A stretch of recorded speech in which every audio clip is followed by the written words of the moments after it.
नमो अर्यन्ताणां नमो सिद्धाणां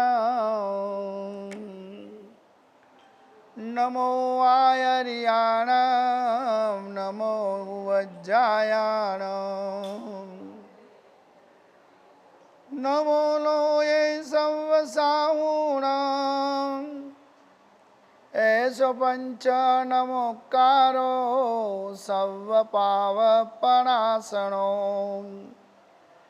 मंगलानां च सर्वैषीं परमं हवै मंगलम् नमो दुर्वाररागादि वैरिवार निवारिणे अर्हते योगिनाथाय महावीराय तायिने कल्याणपादपारामं श्रुतगंगा हिमाचलम् विश्वाम्भोजरविं देवं वन्दे श्रीनाथनन्दनम् ओंकारबिन्दुसंयुक्तं नित्यं ध्यायन्ति योगिनां कामदं मोक्षदं चैव ओंकाराय नमो नमः अज्ञानतिमिरान्धानां ज्ञानाञ्जनशलाकया नेत्रमुन्मीलितं येन तस्मै श्रीगुरवे नमः पुरीमचरिमाणकप्पो मंगलवद्यमान मे यह परिकैया जिनगण हराई थे रावली चरिता।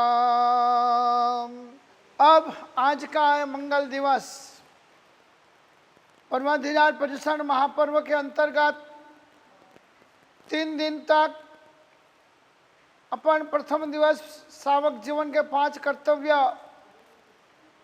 जो जीवन के अंदर भगवान के शासन को, भगवान के धर्म को पाया हुआ समझा हुआ आदमी हमारी परिवर्तन, साधर्मिक भक्ति, क्षमापना, चैत्य परिपाटी और अठम का तप अवश्य करता है और अपने जीवन के अंदर आत्मशुद्धिकरण करने का राह चुनता है। दूसरे दिन 11 कर्तव्य बताए। कल तीसरे दिन पौषध व्रत यानी संयम जीवन का स्वाद लेने की एक प्रैक्टिस, एक क्रिया, ऐसे 3 दिन अष्टांग का प्रवचन हुआ। आज से परम पवित्र जैन धर्म के अंदर जिसको बहुत बड़ा महत्व बताया गया है, जिसका वर्णन करने के लिए केवल ज्ञानी भी समर्थ नहीं बन सकते हैं, ऐसा पवित्र और सर्वसूत्र शिरोमणि, ऐसा कल्पसूत्र आज पर्युषण पर्व के चौथे दिन से शुरू होता है। गौतम स्वामी जी ने पूछा, प्रभु कल्पसूत्र का इतना सारा महत्व क्यों है, कैसे? तो शॉर्ट में प्रभु ने यही बताया कि त्रिसप्तवार जे सुने भय प्राणी, गौतम ने कहे वीर जिन प्रणय शिवराणी।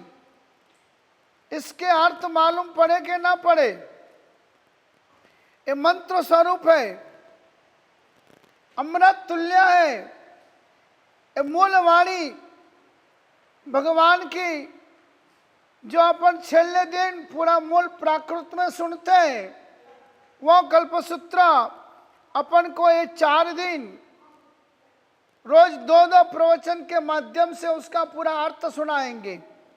ऐसा परम पवित्र कल्पसूत्र श्रवण करने का, गुरुमुख से श्रवण करने का, गुरु निश्रा के अंदर श्रवण करने का बड़े भाग्योदय से प्राप्त होता है।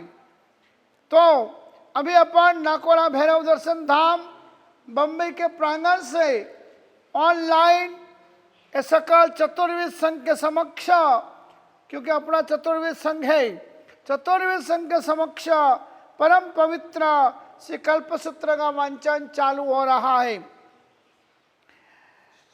परम कल्याण के लिए श्रीमन महावीरं वंदे परमानंदम कल्पसूत्र से सद्बोधम बालावकिंचिद उच्यते।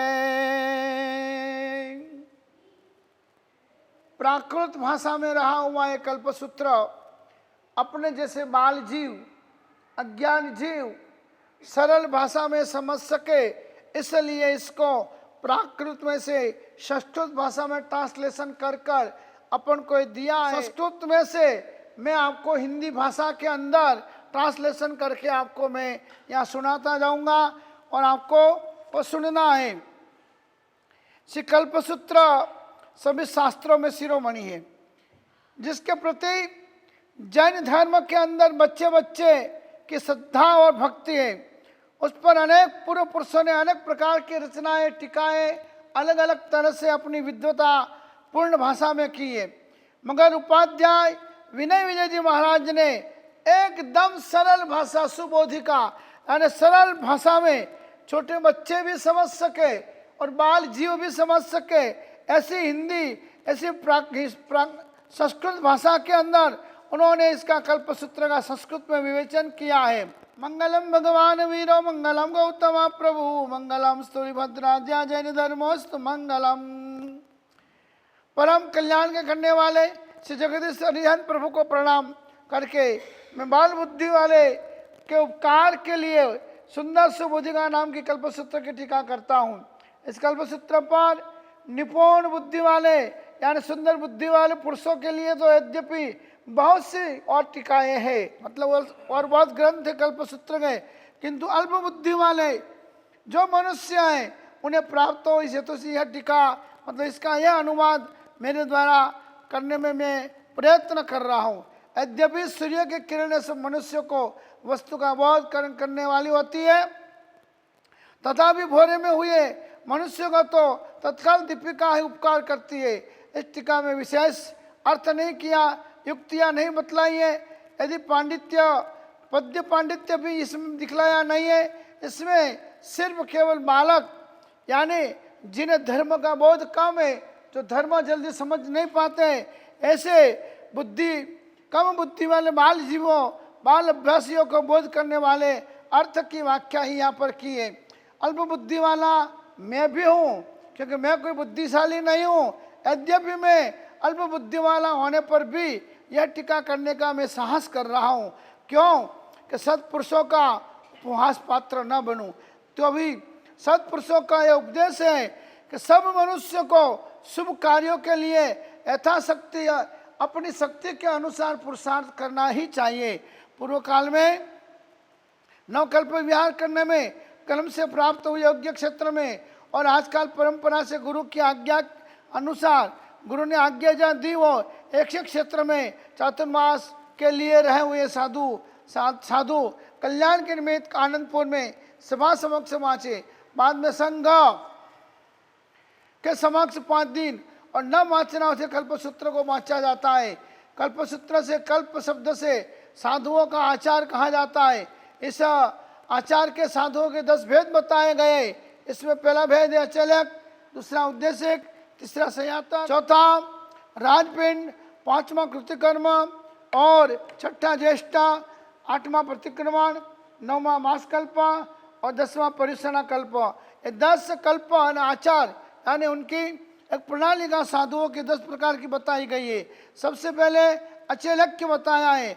अचेलक्य पढ़े यानी क्या कि जिसके पास चेल यानी वस्त्र न हो वह अचेलक कहा जाता है। उस अचेलक का भाव ही अचेलक्य है, अर्थात वस्त्र का न होना। वह तीर्थंकरों को आश्रित करके वहाँ कहाँ गया हुआ है। उसे पहले और अंतिम तीर्थंकर के शक्रेंद्र द्वारा मिले हुए देवदृश्य वस्त्र को दूर होने पर उन्हें सर्वदा अचेलक अर्थात वस्त्र रहित होना सिद्ध होता है। दूसरे 22 तीर्थंकरों को सदा सचेलक कहा है। साधुओं की अपेक्षा से अजितनाथ आदि 22 तीर्थंकरों के तीर्थ के साधु जो कि सरल और प्राज्ञ कहलाते हैं, उनने अधिक मूल्यवान विविध रंगी वस्त्रों के उपभोग की आज्ञा होने से वे सचेलक अर्थात वस्त्र सहित पना वाले होते हैं। कितने श्वेत रंगी बहुपरिणाम वाले वस्त्रों का धारण करने वाले होने के कारण यह अचेलक ही कहा गया है।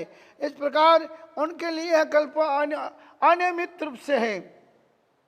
श्री ऋषभ और वीर प्रभु के तीर्थ के जो साधु है वे सब श्वेत और निश्चित परिमाण वाले जीर्ण वस्त्र धारण करने वाले होने के कारण अचेलक कहे गए। यहाँ पर शंका होती है कि वस्त्र का समुद्भव होने पर भी उन्हें अचेलक कैसे कहा जा सकता है। इसका समाधान यह है कि जो जीर्ण होता है, ज़्यादा कम टिकाऊ होता है, बहुमूल्य वाला नहीं होता है, अल्प मूल्य वाला होता है, इसलिए सब लोगों में प्रसिद्ध ही है। जैसे कोई मनुष्य एक लंगोटी पहनकर नदी में उतना हो तो कहा जाता है कि मैं नग्न होकर नदी में उतरा हूँ। ऐसे वस्त्र होने पर भी लोग दर्जी और धोबी को कहते हैं कि भाई हमें जल्दी वस्त्र दो, हम नग्न फिरते हैं। इसी प्रकार साधुओं को वस्त्र होने पर भी अचानक समझ लेना चाहिए योग्य है। यह प्रथम आचार साधुओं का बताया है। दूसरा उद्देश्य कल्प यानी उद्देश्य की यानी आधा कर्मी साधु के निमित्त असान पान खाद्य सादी वस्त्र पात्र और उपाश्रय आदि जो बनवाया हो वह प्रथम और अंतिम तीर्थंकर के तीर्थ में एक साधु के समुदाय को अथवा उपाश्रय को आश्रित करके बनाया गया हो, वह सब साधुओं को नहीं कल्पता, परंतु बाह्य तीर्थंकर के तीर्थ में जिन साधु को उद्देश्य करके बनाया गया हो उसको ही नहीं कल्पता, दूसरों को कल्पता है। दूसरा उद्देश्य आचार बताया गया है। तीसरा सयातर कल्प, जो उपास्य का स्वामी हो, जो सयातर उसका पिंड अर्थात असान पान खादिम स्वादिम वस्त्र पात्र रजोरण कंबल मुँह सुई उस्त्रा नाखून दांत सुधारने का अस्त्र और बार नाक कान साफ करने का साधन, यह 12 प्रकार का पिंड है। सब तीर्थंकर के तीर्थ में सब साधुओं को नहीं कल्पता, क्योंकि इससे अनिश्चनीय वस्तु का प्रसंग और उपास्य मिलना दुर्लभ हो जाए इत्यादि बहुत दोष लगने की संभावना है। यदि साधु सारी रात जागे और प्रातः काल का प्रतिक्रमण दूसरे मकान में जाकर करे तो वह मूल उपास्य के स्वामी का सयातर नहीं होता है। यदि साधु वहाँ निद्रा लेवे और प्रतिक्रमण दूसरे स्थान पर जाके करे तो दोनों स्थानों का स्वामी सयातर हो जाता है। एवं चारित्र की इच्छा वाला उपदेश सहित शिष्य तथा त्रोण मिट्टी के डरे भस्म मल्लक कुंडी प्याला काष्ठ पुस्तक चौकी संतारा और लेप आदि वस्तु सयातर की भी अक्कल कल्पती है। यह तीसरा सयातर आचार। चौथा राजपिंड सेनापति पुरोहित नगर सेठ मंत्री और सारथवा इन पांचों करने वाला जिसको राजगद्दी पर अभिषेक युक्त किया गया हो, जिसके वस्त्र पर अभिषेक हुआ हो, उसका पिंड राजपिंड कहलाता है। वसन पान खाद्य सादी वस्त्र पात्र कंबल और रजोर 8 प्रकार का कहलाता है। पहले और अंतिम तीर्थंकरों के साधुओं को राजकुल में आने जाने में और सामंत आदि के स्वाध्याय का विनाश होने की संभावना रहती है तथा साधु को देखकर अपसुकन की दृष्टि से कभी शरीर को व्याघात होना भी संभव है तथा खाद्य और लोभ लघुता और निंदा होने की संभावना है, कारण राजपिंड का निषेध किया गया है। बाह्य तीर्थंकर के साधु सरल और प्राज्ञ बुद्धिशाली होते हैं, इसलिए उनको उपरोक्त दोनों दोषों का अभाव बताया गया, इसलिए राजपिंड उन्हें कल्पता है। पांचवा कृतिकर्म यानी वंदन का अधिकार। वंदन का अधिकार 2 प्रकार का है। अभ्युत्थान, एक बार कोई अपने वरील आ जाए उस समय खड़े हो जाना, उसको अभ्युत्थान कहा जाता है। और दूसरा है द्वादशा वर्त वंदन। सब तीर्थंकरों के तीर्थों में साधुओं को परस्पर दीक्षा प्रयास से करनी चाहिए। साध्वी यदि चिरकाल की बहुत वर्षों की भी दीक्षित क्यों ना हो, तथापि उसके लिए नवीन दीक्षित साधु वंदनीय होता है, क्योंकि धर्म में पुरुष की प्रधानता रहती है। यह 5वां कृतिकर्म आचार बताया गया है कि जिसके अंदर पुरुष प्रधान धर्म बताया गया है।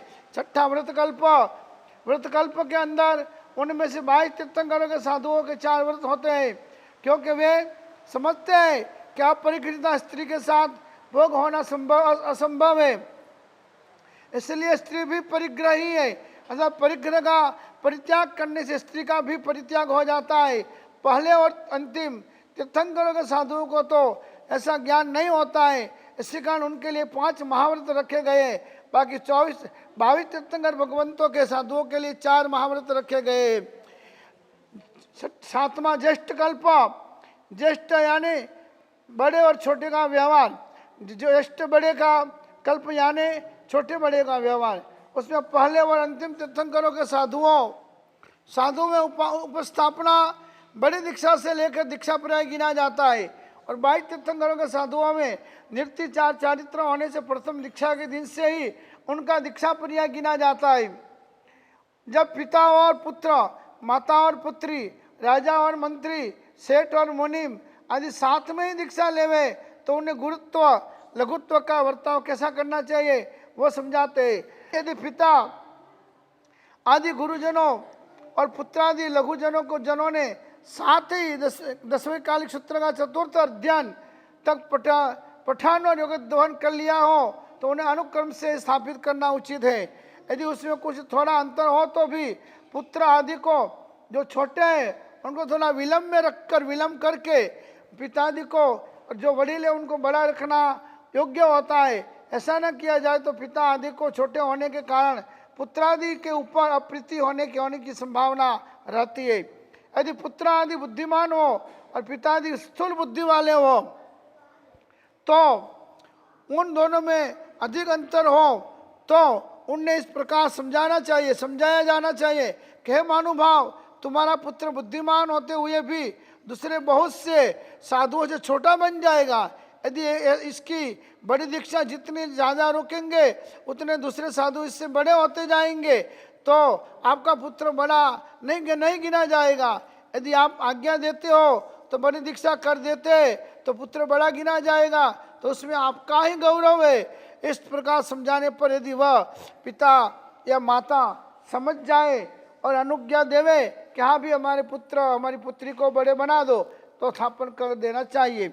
यदि न स्वीकार करे तो जैसे है वैसे ही क्रम में स्थापन करना संगत बताता है। 8वां प्रतिक्रमण कल्प अतिचाल लगे या ना लगे तो भी पहले तीर्थंकर और छेले तीर्थंकर के महावीर स्वामी के साधु और साध्वियों को प्रतिक्रमण फर्जियात करना वो एक आवश्यक है। शेष तीर्थंकर यानी 22 तीर्थंकरों के साधुओं को दोष लगने पर ही प्रतिक्रमण करना चाहिए, अन्यथा वो नहीं करते। उसमें भी मध्यम तीर्थंकरों के साधुओं को कारण होने पर भी देवसिक और रात्रि प्रतिक्रमण ग्रहण करना चाहिए। इसके अतिरिक्त पाक्षिक चातुर्मासिक सावत्सरी करने की उन्हें आवश्यकता नहीं होती है। किसको? 22 तीर्थंकर के साधुओं को। यह 8वां प्रतिक्रमण कल्प जानना चाहिए। मगर छेले और पहले तीर्थंकर के साधुओं के लिए ये 5 प्रतिक्रमण आवश्यक बताए गए।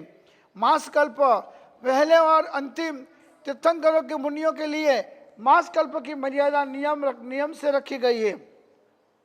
कोई दुष्काल पड़ा हो, आसक्ति हो, रोग आदि का कारण हो तो शहर के पूरे में दूसरे मोहल्लों में और दूसरे मोहल्लों में ऐसे बस्ती के कोने में जगह परिवर्तन करते रहे और इस मर्यादा को बनाए रखना चाहिए। वह पालना शास्त्र का आदेश है, परंतु एक ही जगह पर वर्षों तक नहीं बैठ जाना चाहिए। वो साधुओं के लिए दोष का कारण बनता है। परंतु शेष काल में 1 मास से अधिक एक स्थान पर न रहना चाहिए, क्योंकि ऐसा न करने से प्रतिबंध, लघुता आदि बहुत से दोष प्राप्त हो सकते हैं।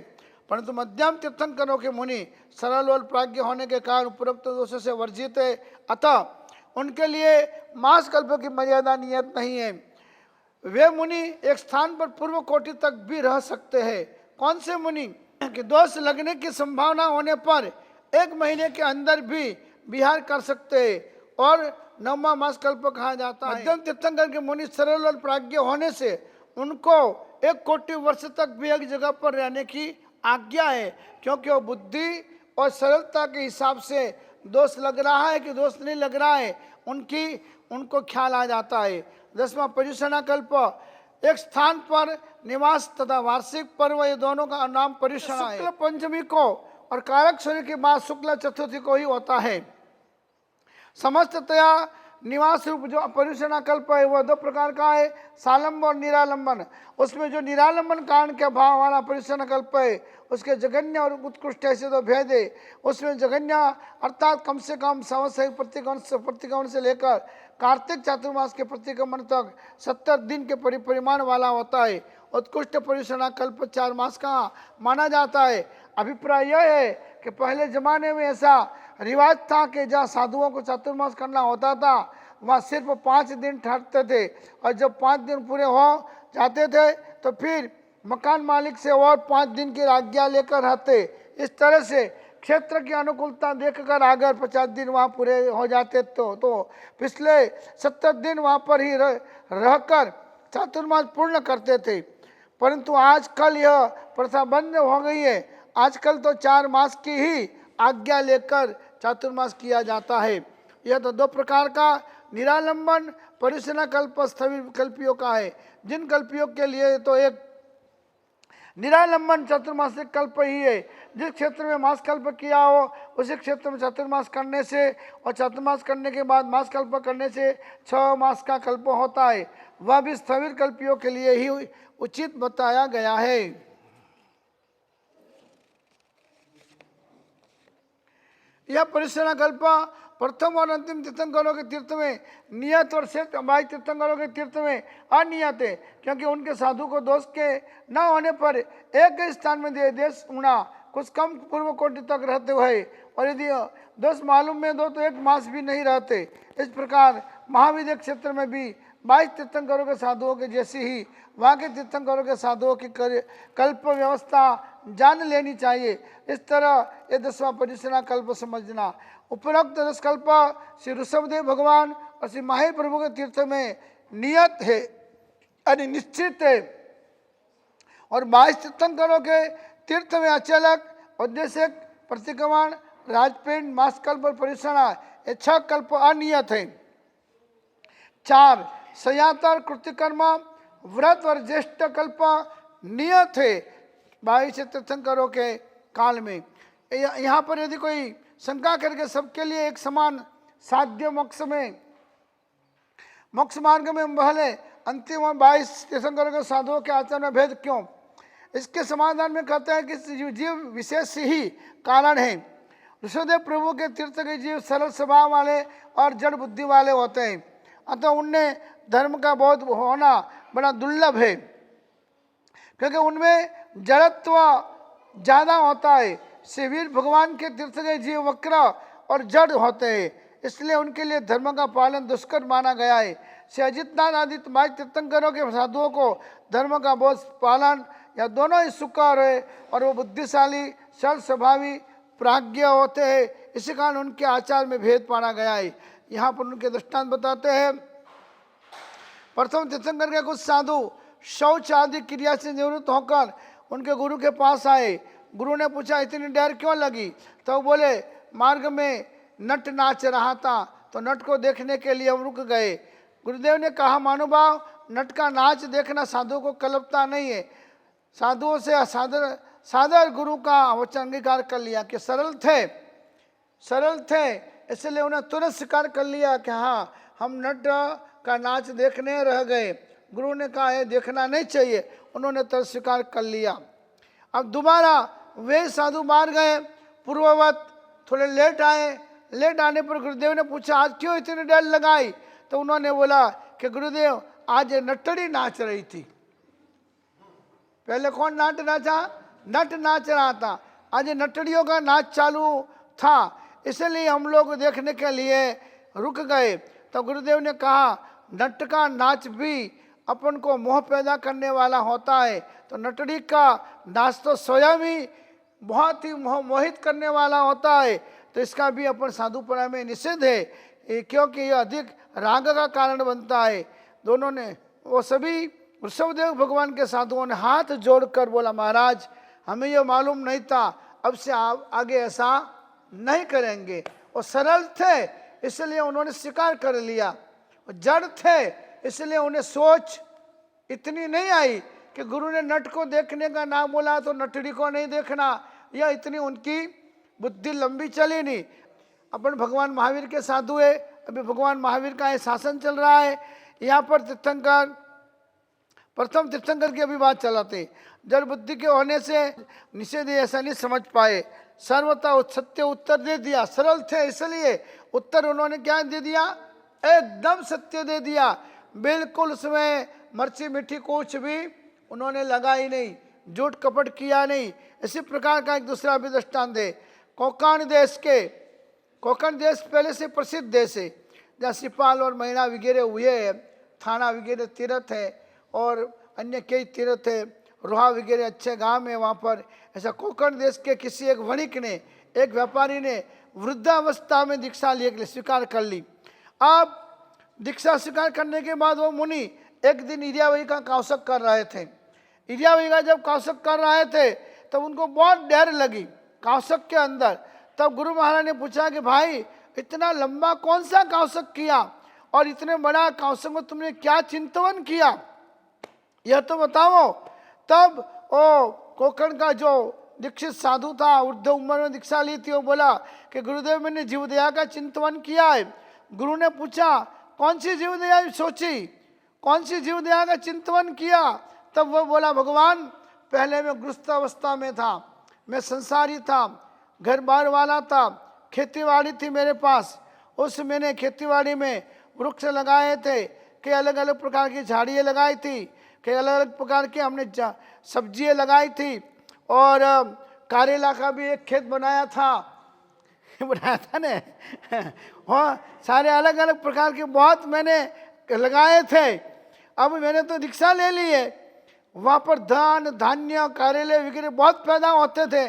अब मेरे लड़के निश्चिंत थे, मेरे लड़के निश्चिंत थे, आराम करने वाले लड़के हैं, मौज मजाक करने वाले लड़के हैं। इसलिए और लड़के लोग ध्यान देते होंगे कि नहीं देते होंगे। इस प्रकार मैं कौशक के अंदर सोचता था, इतनी सारी खेतीबाड़ी छोड़कर मैं घर आया हूँ, इतना जमा के आया हूँ, तो मेरे बच्चे और फालतू घास तृण वगैरह है उसको उखाड़ेंगे नहीं तो धान्य पैदा अच्छा होगा नहीं, करेले अच्छे आएंगे नहीं, तो उसका जो भाव आना चाहिए वो भाव आएगा नहीं, और खेत पूरा बेकार जाएगा। और बिना पानी मैंने तो प्लास्टिक के कुएं बनाकर पानी भरा है, कितनी मेहनत की हुई है, ये सारी मेरी मेहनत गलत चली जाएगी। तो गुरुदेव मैं तो कौशक के अंदर जीवदया सोच रहा था कि उन लोगों का क्या होगा, वो बच्चे खेतर का ध्यान रखेंगे नहीं, सब्जी का ध्यान रखेंगे नहीं, पैसों का ध्यान रखेंगे नहीं, तो उन विचारों का क्या होगा, यह मैं कौशक के अंदर सोच रहा था। अभिप्राय गुरु के समक्ष कह दिया, सरल थे, सरल थे। ऋषभदेव भगवान का साधु था वो, इसलिए सरल थे, इसलिए उसने जो था वो बोल दिया कि इतना लंबा कौशक, इसलिए मुझे लगा कि। तो गुरुदेव ने कहा कि भाग्यशाली अपन तो सवम सावत जावत जीवाए तिव्याम तिव्यानम मनेनम, जहाँ तक जिंदगी है वहाँ तक साधु जीवन यानी होगा अंगीकार करते हैं ने, तब अब संसार से नाता छोड़ देते और प्रभु से और गुरु से नाता जोड़ देते। तब अपन संसारी व्यक्ति से या और अन्य किसी व्यक्तियों से कोई लेना देने का कोई अपन को मतलब नहीं होता है। सांप भी एक बार अपने शरीर के ऊपर की कांचली को छोड़ देता है तो दोबारा उस कांचली को वो देखता तक भी नहीं है। तो वैराग्य उसका नाम है, दीक्षा उसका नाम है कि जिस चीज का छोड़ दिया, त्याग कर दिया, उसके प्रति बिल्कुल अपना लक्ष्य और ध्यान मन बिल्कुल न जाए, उसे दीक्षा कही जाती है। ऐसा गुरुदेव ने कहा। अरे भाई तुमने तो दूर ध्यान किया, अपन मुनियों को तो ऐसी जीवदया नहीं सोची जाती है। गुरु के निषेध करने पर सरल था ने वो तहत्ती, बस इनका कल्याण होता है। भले गलती कर दी है, गलती कर दी है, मगर सरलता से अपने गुरु के सामने स्वीकार करके तहत्ती कर दे। पर तहत्ती न कहकर गुरु को झूठा पाड़ने के लिए गुरु को दो चार बात और सुना दे और अपना कक्का खड़ा करे, झूठ कूट कपट करे, वो शिष्य शिष्य के लायक नहीं, वो शिष्या शिष्या के लायक नहीं, वो साधु साधु के लायक नहीं, वो साध्वी साध्वी जी के लायक नहीं। ऐसा स्पष्ट कल्प सूत्र में लिखा है। और ऐसे चेले चेलियों को नहीं रखने से घर पर भेज देने अच्छे हैं। जो अपनी आज्ञा में न रहते हो, अपनी आज्ञा का पालन न करते हो और अपनी टुकड़ी का नाम खराब होता हो, इनके जैसे ऐसे लोगों को तो वो सिरे कर देने चाहिए। देखो यहाँ पर कल्प सूत्र में स्पष्ट बता दिया है। ये दो दृष्टांत प्रथम तीर्थंकर के समय के प्राणियों की जड़ता और सरलता को बताने वाले हैं कि जड़ थे, समझ कम थी, मगर सरल थे, तो हर भूल को गुरु पूछने पर स्वीकार करते थे और तहत्ती कहकर उसका मिच्छामी दुक्कड़म मांग लेते थे। इसलिए उन्हें सरल होने से मोक्ष मार्ग का रास्ता उनके लिए सरल बन सकता था। और वीर भगवान यानी माहिर भगवान के साधुओं के दो दृष्टांत यहाँ पर अपन को बतला रहे कि एक दिन भगवान महावीर के थोड़े से साधु ठल्ले की भूमि के लिए बाहर निकले।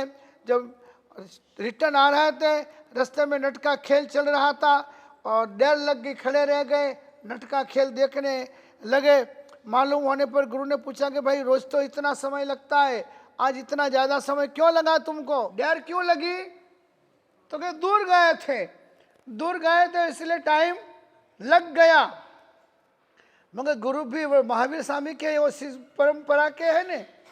गुरु ने कहा इतने दिनों में कभी दूर नहीं गए, आज क्यों दूर गए? तो गुरु ने जो लाल आंख की तो उनको वापिस कहना पड़ा कि नहीं कि रास्ते में नट का ना नृत्य हो रहा था, वो देखने खड़े रह गए इसलिए देर हो गई। तो अपन को नहीं देखने का दोष लगता है। तो क्या आपने पहले हमको बताया नहीं था? सामने आर्ग्यूमेंट। आज की चेले और चेलिए आर्ग्यूमेंट में होशियार होते हैं, पढ़े लिखे कुछ नहीं होते, अंगूठा साफ होते। गुरु के बाद गोचरी करने वाले नहीं मिलेंगे, ऐसी स्थिति होती है बहुत से समुदायों में। मगर इतने आर्ग्यूमेंट करेंगे, इतनी होशियारी ठोकेंगे कि उनके जैसे पढ़े लिखे हैं कोई नहीं। और जो पढ़े लिखे होते हैं कभी आर्ग्यूमेंट करते ही नहीं है। तहत्ती गुरु ने कह दिया ने, गुरु जी ने कह दिया ने, फिर अपन के लिए तो वही मोक्ष है न, वही भगवान है न, वही सब है। आज्ञा धर्म, जहां पर जिस समुदाय में जिस टुकड़ी में आज्ञा धर्म हो, मगर गुरु की आज्ञा में जो चलते हैं ने, वहां पर सुषमा से में दुष्मा अवसर पुण्य निधान जी, वहां तो आज भी महाविद्य क्षेत्र चलता है। मगर जहां आज्ञा भंग होता है और साथ में रहे हुए को कुसंस्कार पड़े, ऐसी प्रवृत्ति करते हैं, वहां पर नरकागार है। इसलिए भगवान महावीर के साधुओं को बहुत ही अलर्ट रहने का और सचेत रहने का यहाँ पर कहा गया है। एक बार दोबारा वो साधु ठल्ले गए, बाहर से आए तो बहुत डर लगी। तो बीच में कोई नटड़ी का नृत्य चल रहा था, तो उसके अंदर बहुत समय उन्होंने लगा दिया। गुरु ने पूछा, उत्तर बराबर नहीं देने लगे।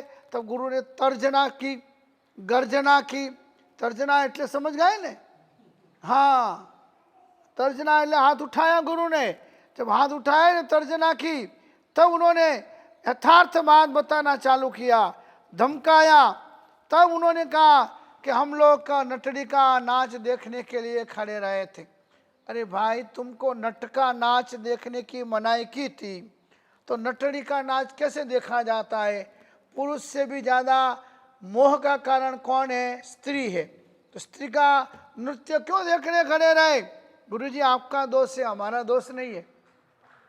आपने जिस समय पे नट का नाच गान देखने का मनाही किया था, उस समय कह देना था कि नटड़ी का नाच मत देखना।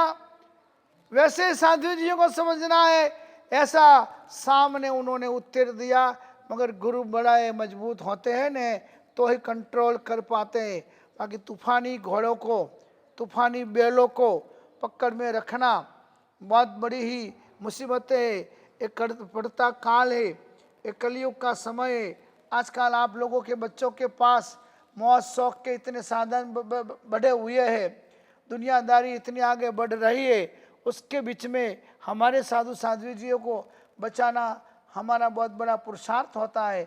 बहुत बड़े संस्कार हम लोग देते, तब जाकर बच्चे थोड़े सरल बनते, थोड़े हंसी मजाक कम करने वाले बनते, थोड़ी मस्ती कम करने वाले बनते।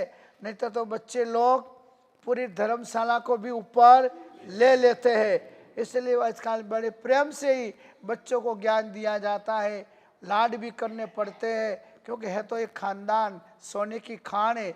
इन सोने की खान में से ही तो हीरे आने वाले हैं। खाली दोष ही देखते जाएंगे और दोष ही देखते रहेंगे, तो फिर प्रभु का शासन साधुओं और साधियों के बिना चलने वाला नहीं है। ये पड़ते काल में जो जितने बच पा रहे हैं, वो सब धन्य है। इसलिए यहाँ पर गुरु ने उन्हें समझाया कि भाई देखो, अपन को नटड़ी का भी नाच देखना मोह का कारण है, देखना नहीं चाहिए।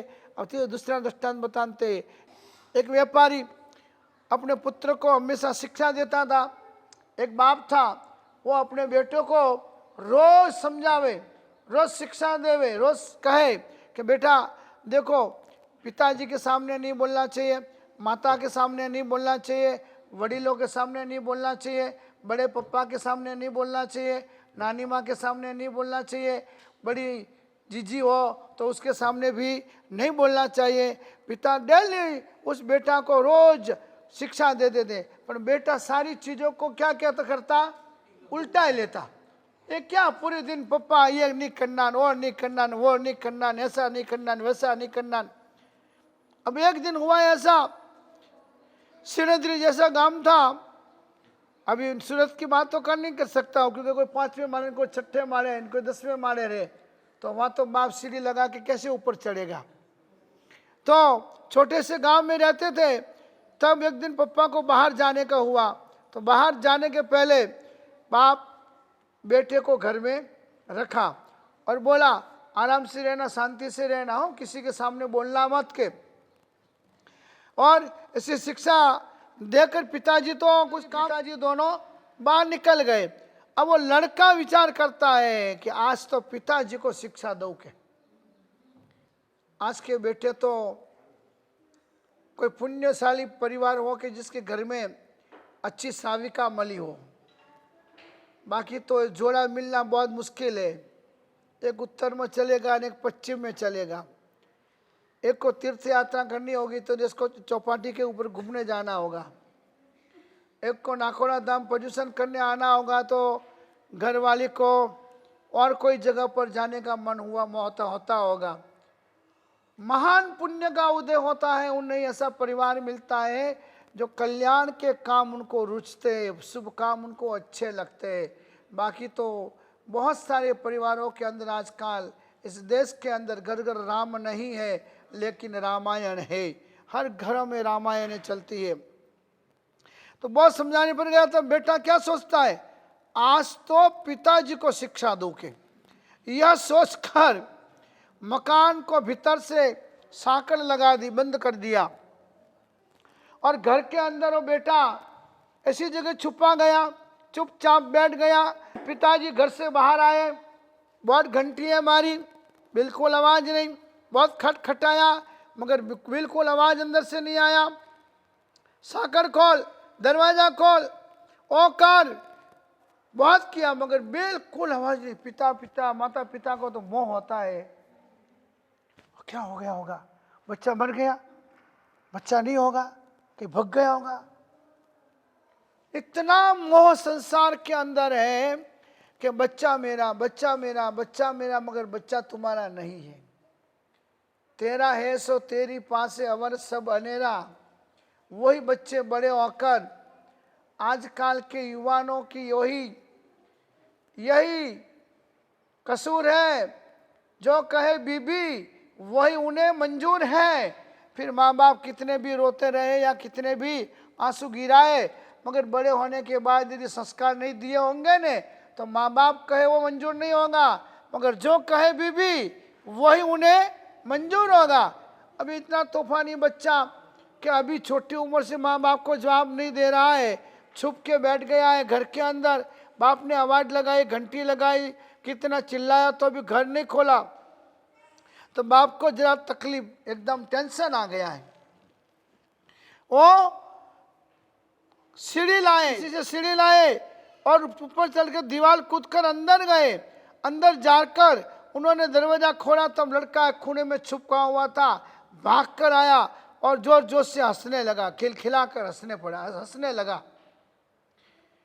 धमकाने पर पिताजी उसको धमकाने लगे। अब धमकाने पर वो लड़का बोलता है, आपने ही तो मुझे शिक्षा दी थी तो कि बड़ों के सामने बोलना नहीं, मैंने आपकी आज्ञा का उल्लंघन कैसे किया? आप बुलाया मैंने, अब मैं आपके सामने कैसे बोलूं? हाँ पिताजी, मैं अंदर हूँ, दरवाजा खोलता हूँ, अभी खोलता हूँ, ऐसा कैसे बोलूं? ऐसा जो बोलूं तो पिताजी के सामने बोलने वाला हो जाऊं तो मेरा विनय चला जाए। आपने ही सिखाया था कि माँ बाप के सामने बोलना नहीं। वर्तमान समय के बच्चे ऐसे ही होते हैं। इसलिए भगवान महावीर के समय में प्राणियों में जितने भी जीव हुए, संघ के कितने भी बड़े बड़े आगेवान हो या बड़ी बड़ी संस्थाएं संभालते हो, ये सारे लोगों के लिए लिखा है कि उनमें जड़ता होती है, वक्रता होती है। क्यों? कि उनकी सोच संकुचित होती है, विशाल सोच उनके जीवन में नहीं होती है। इसलिए विखवाद, विवाद और संघर्ष का कारण संघ, घर, गांव बन जाता है। दूसरा दृष्टांत बता रहे हैं यहाँ पर, अजितनाथ भगवान के कुछ साधु जब बाहर गए थे, रास्ता में से रिटर्न आ रहे थे, नटका नाच कृत्य चल रहा था। देरी के कारण आने पर गुरु ने पूछा, यथार्थ उन्होंने बता दिया। तो गुरु ने कहा कि नट का नाच देखना अपने लिए निषेध है। कौन? अजितनाथ भगवान के साधुओं को। अब एक दिन वही साधु उपासना से जा रहे थे, रास्ते में नटड़ी का नाच चल रहा था। उसको देखते ही तुरंत बुद्धिशाली थे, सोच थी। उन्होंने सोचा कि गुरुदेव ने नट को देखने का ना किया था, तो ये नटड़ी यानी स्त्री तो राग पैदा करने का हमारा बड़ा ही कारण है। तो इसलिए अपन को ये नटड़ी का नाच देखना नहीं चाहिए। वो सीधे ही उपाश्रय आ गए, स्वतः निषिद्ध, उनको निषिद्ध नहीं करना पड़ा, खुद ही अपनी बुद्धि से समझ गए। इस तरह बिना कहे समझ जाते हैं। कौन? 22 तीर्थंकर के साधुओं बुद्धिशाली होते हैं, उन्हें प्राज्ञ होते हैं और जड़ नहीं होते हैं। ये शिष्यों की अपनी बुद्धियों के कारण से भेद बताए अलग, पहले और छेले तीर्थंकरों के लिए ये फर्जियात बताया है, और 22 तीर्थंकरों के जो साधु साध्वी थे वो प्राज्ञ बुद्धिशाली थे, वो स्वयं अपने दोषों को समझ पा जाते थे। इसलिए यहाँ पर धर्म का सर्वथा अभाव ही होना चाहिए ऐसा नहीं है, मगर वहाँ पर भी उत्कृष्ट धर्म था। और वर्तमान में भी वर्तमान के हिसाब से उत्कृष्ट प्रकार की धर्म आराधनाएं साधु साध्वी जी अपने गुरु की आज्ञा में जो रहते हैं वो कर रहे हैं, और गुरु आज्ञानुसार जीवन जो बिता रहे उनके जीवन के अंदर भी वही साधुपना है। इसलिए शंका करनी नहीं चाहिए कि 22 तीर्थंकरों के साधु का साधुपना ही था, अभी पहले और छेलों का साधुपना नहीं है, ऐसी शंका कभी नहीं करनी चाहिए। तब वो स्वयं समझ जाते थे अभी उनके ऊपर क्या है। अकेला हाथी नहीं चल सकता है, तो हाथी के ऊपर क्या बैठता है? मावत बैठता है, मावत हाथी को कंट्रोल करता है। तो अभी गुरु शिष्यों को कंट्रोल करते, और गुरुनी जो होती है ने वो शिष्यों को कंट्रोल करती है। गुरुनी पावरफुल होनी चाहिए, कोई भी बात में दबने वाली गुरुनी शिष्यों को कभी कंट्रोल नहीं कर सकती है। यदि समुदाय को बढ़ाना है, समुदाय को सुशिक्षित बनाना है, समुदाय में विनय विवेक लाने हैं, मर्यादाओं का एक सुंदर गुण लाना है, तो जो वडील गुरु है, गुरु जी है, या जो वडील गुरु है वो कड़क होने चाहिए। समय आने पर साम दाम दंड भेद हर तरह की रीति नीति से उसके ऊपर शिक्षा देनी चाहिए, और शिक्षा देने के बावजूद भी परिवर्तन नहीं आवे तो उनके घर वालों को बुलाकर समझाना चाहिए। उसके बावजूद भी परिवर्तन नहीं आवे तो कपड़े पहनाकर उनको यहाँ से निकाल देने चाहिए। ऐसी परंपरा जहाँ तक शुरू नहीं होगी वहाँ तक अपन को जो गलत बातें, गलत विचार कहीं से सुनने को मिलते हैं वो मिलते ही रहेंगे। इसलिए यहाँ पर महावीर भगवान के साधुओं के लिए सारे नियम कड़क और एकदम मजबूत बताए। गुरु की आज्ञा के बिना कुछ भी काम कोई करता हो और संग वाले आकर फरियाद करे तो गुरु की फर्ज है उसके ऊपर पांव लेना। हाँ, साधुपना अपन लिया है भगवान के धर्म का प्रचार और प्रसार करने के लिए, लोगों को धर्म में जोड़ने के लिए साधुपना लिया है, धंधा करने के लिए साधुपना नहीं लिया है। उसके बावजूद भी साधुपना के अंदर साधु धंधा करता है, कुछ बेचने का काम करता है, कुछ वस्तुओं की बिक्री करता है या कुछ अगड़म बगड़म करता है, तो उसकी फरियाद संग वाले यदि गुरु के पास लेकर आवे तो कड़क कार्यवाही गुरु को करनी ही चाहिए। तो ही ये शिथिलताएं और पैसों के प्रति का मोह ऑटोमेटिक खत्म होगा। पैसे जरूरी है मगर पुण्यवान गुरु होते हैं ना, वहाँ पैसों की कभी कमी नहीं आती है। तो पुण्यवान बनने के लिए अपने पुण्य को तेज बनाओ, और अपना पुण्य तेज बनता है आराधना, साधना और माला से होता है। गुरुदेव ने एक ही मंत्र दिया है, माला में जोर रखना बेटा, माल के ढेर लग जाएंगे। और आज देखो माला में जोर है मेरे पास, जहाँ जाता हूँ, जो चाहता हूँ, जो कराना इच्छा होती है, वो सारे काम हो ही जाते हैं, बिना कहे, बिना मांगे, बिना किसी को बुलाए सारे काम जो होते हैं वो माला का जोर है। इसलिए माला में जोर हमेशा रखे। बस संवत्सरी प्रतिक्रमण होता है, 9 बज जाता है तो 9 बजे जाप में बैठता हूँ, 1 बजे सोता हूँ। अभी प्रतिक्रमण में बैठता हूँ डेली 9 बजता, तो 9 बजे बैठता हूँ, माला में 11 बजे माला पूरी करता हूँ। अमुक अनुष्ठान मेरे ऐसे होते, अभी ये लोगों को मालूम नहीं है। 2 बजे अनुष्ठान पूरा होता था मेरा, रिकवचंद जी को मालूम है। ऊपर 2 बजे अनुष्ठान मेरा पूरा होता था, 15 दिन का अनुष्ठान था अभी आते ही। तो 2 बजे से नीचे आकर 2 बजे माला में बैठता, जो रोज का नित्य क्रम है। तो 3 बजे सोता, 3:30 बजे, 4 बजे सोता, और सुबह क्रिया में हाजिर होता। बिना कष्ट किए, बिना इस शरीर को परिश्रम दिए साधनाएं सिद्ध नहीं होती है। और साधनाएं सिद्ध करने के लिए परिश्रम करना पड़ता है, शरीर को बिगाड़ना पड़ता है, शरीर रोगिष्ठ बन जाता है। मेरा शरीर रोगिष्ठ बनने का एक ही कारण कि मेरे जीवन की कोई नियमितता नहीं, गोचरी के समय गोचरी नहीं, सोने के समय सोना नहीं। इसलिए वो 50 साल की जो उम्र गई उसमें मैंने बहुत कुछ ऐसे काम किए कि जिससे मेरे शरीर में रोग बहुत हो गए। तो मगर गुरु की कृपा मिली, गुरु का नाम करने का मुझे मौका मिला है। जगह जगह पर आज मैंने मेरे गुरु का नाम पहुंचाया है, दिखाया है, लोग तक पहुंचा है। तो ये गुरु का नाम करने वाले धंधे में ना पड़े, साधना में पड़े, आराधना में पड़े। रोज घंटा 2 घंटा माला गिने। सबसे पहली माला अपने गुरु की होनी चाहिए, बाकी फिर दूसरे की माला स्टार्ट होनी चाहिए। कारण कि सबसे पहले यही लिखा है, अज्ञान तिमिर अंधानाम। एक ग्रंथ शुरू करो तो पहले क्या आता है, अज्ञान तिमिर अंधानाम ज्ञानांजन शलाकया।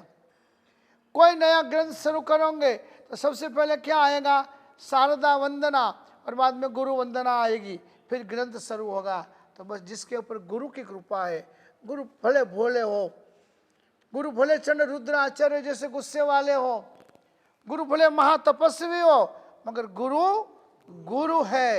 उसको गौतम के समान समझकर जो चलता है वो व्यक्ति अपने जीवन के अंदर महानता के शिखरों को सर कर सकता है। जो परिश्रम कल्प 70 दिन मान नियमित कथन किया गया है, सो विकार के अभाव में ही समझना चाहिए। साधु को पैसे का मोह रखने की जरूरत ही नहीं है मेरे हिसाब से। बीमार पड़ते हैं तो अच्छे संघ वाले हॉस्पिटल ले जाते हैं। गोचरी पानी साधु साध्वियों को सावक साविका इतनी दौड़ा दौड़ी करते, हमारे यहाँ पधारो, हमारे यहाँ पधारो, न गोचरी पानी की तकलीफ है। रहने के लिए जहाँ जाओ वहाँ ऐसे एक एक से चढ़कर बंगले, उपासना, धर्मशालाएं बनी हुई है। और जहाँ जाते हैं वहाँ बैंड बजते, जहाँ जाते हैं वहाँ पधारो पधारो होता है। मानो यहाँ पर यदि कुछ कारण हो तो चातुर्मास में विहार करना कल्पता है। कैसे कि कोई उपद्रव हो, उचित आहार न मिलता हो, राजा आदि का उपद्रव हो और रोग आदि का कारण हो, तो चौमासा में भी अन्यत्र विहार हो सकता है। अभी कोरोना चल रहा है और ऐसी जगह चातुर्मास हो और कोरोना एकदम ज़्यादा व्याप्त होता जाता हो तो चौमासा में भी विहार कर सकते हैं।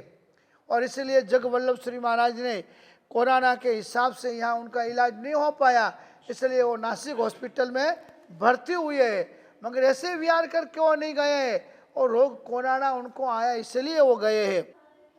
तो सोच जाने की जगह अच्छी ना हो, उपासना में भी जीवोत्पत्ति ज़्यादा होती हो, रोज सांप आते हो तो कितने दिन सांप निकालोगे, 1 दिन निकाला, 2 दिन निकाला, 3 दिन निकाला, तो जीवोत्पत्ति होती हो, कुंथुए होते हो तो आग लग जाती हो, सर्प आदि का भय हो, तो भी चातुर्मास के अंदर अन्यत्र दूसरी जगह विहार करके जा सकते हैं। यदि निम्न कारण हो तो चतुर्मास के बाद भी रहना उचित है। वर्षा बंद ना होती हो, मार्ग कीचड़ वाला हो गया हो, तो कार्तिक पूर्णिमा के बीतने पर भी उत्तम मुनि वहाँ रखते, क्योंकि कादव वाला रास्ता है तो जाने से छोटे मोटे जीवों की हिंसा हो जाती है। तो चौमासे के बाद भी साधु साध्वी की रुक सकते हैं। स्यादवाद धर्म है अपना।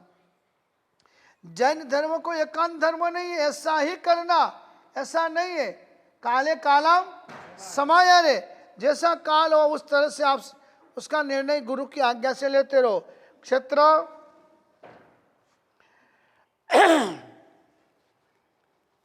वर्षा बंद ना होती हो, मार्ग कीचड़ वाला हो और उपन कथन हुए जो उपद्रवादी हो, तो मुनि चौमासा के बाद भी विहार नहीं करे तो भी संगत है। क्षेत्र जघन्य, उत्कृष्ट और मध्यम भेद से 3 प्रकार के होते हैं। उसमें 4 गुण युक्त जो क्षेत्र होता है वो जघन्य कहा जाता है। 4 गुण इस प्रकार है, जहाँ पर जिन मंदिर नजदीक में हो, जहाँ पर संडेल यानी शौच जाने की शुद्धि हो, निर्जय एवं पर्दे वाली जगह हो, जहाँ पर श्रद्धा करने की भूमि सुलभ हो और जहाँ पर मुनियों को आहार पानी सुलभ मिलता हो। गोचरी जाते हैं, गोचरी मिल जाती हो, कंजूसाई होती नहीं हो, गिनने वाले नहीं हो। बहुत सी जगह तो ऐसे होते हैं 1 रोटी 2 रोटी 5 रोटी 10 रोटी ऐसी रोटियाँ गिनने वाले भी मिल जाते हैं। तो ऐसी जगह पे चौमासा करना उचित नहीं होता है। तो ऐसी सुलभ गोचरी जहाँ मिलती हो और श्रद्धा अच्छी तरह से हो सकता हो, वैसी जगह पर चौमासा करना चाहिए। 13 गुणों वाला चौमा क्षेत्र बताते हैं कि जो उत्कृष्ट क्षेत्र कहा जाता है वो 13 गुण कौन से, जहाँ पर विशेष कीचड़ न होता हो, अच्छा रास्ता अच्छा हो, जहाँ पर अधिक समुद्र जीव उत्पन्न न होते हो, शौच जाने का स्थान अच्छा निर्दोष हो, रहने का उपासय साधुओं के लिए स्त्रियों के संसर्ग से रक्षित हो और बहनों का उपाश्रय पुरुषों का आना जाना कम हो, ऐसा गौरस अधिक मिल सकता हो। गौरस मतलब गाय वगैरह का दूध घी वगैरह अच्छा मिलता हो। और 5वां गुण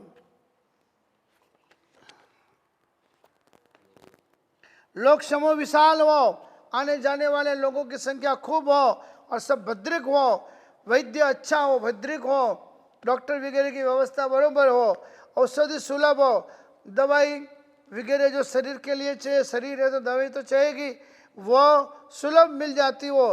गृहस्थों के घर सकुटुंब और धन धान्य से पूर्ण हो। इकले दोखले डोकरे डोकरी रहते हो। अभी राजस्थान में चौमासा करने का आप लोग बोलो कि पधारो बासी, बड़े छेले डोकरा ने डोकरी बेच जनावे तो गठा बनाए हुए तो सब्जी नहीं बनाए, सब्जी बनाई हुए तो रोटी नहीं बनाई हुए, तो एड़ा गांवों में चौमासा करवाती कोई लाभ वह तो नहीं। जहाँ गृहस्थों के घर सकुटुंब धन धान्य से पूर्ण हो, वो 9वां गुण बताया है, ऐसा क्षेत्र हो। 10वां राजा भद्रिक हो, मगर जिस गांव में रहना हो वहाँ का जो मुखिया है ने, आगेवान है ने, अभी आगेवान होता है, सरपंच होता है, जो भी कोटवाल होता है, वो भद्रिक पढ़ने वाला होना चाहिए।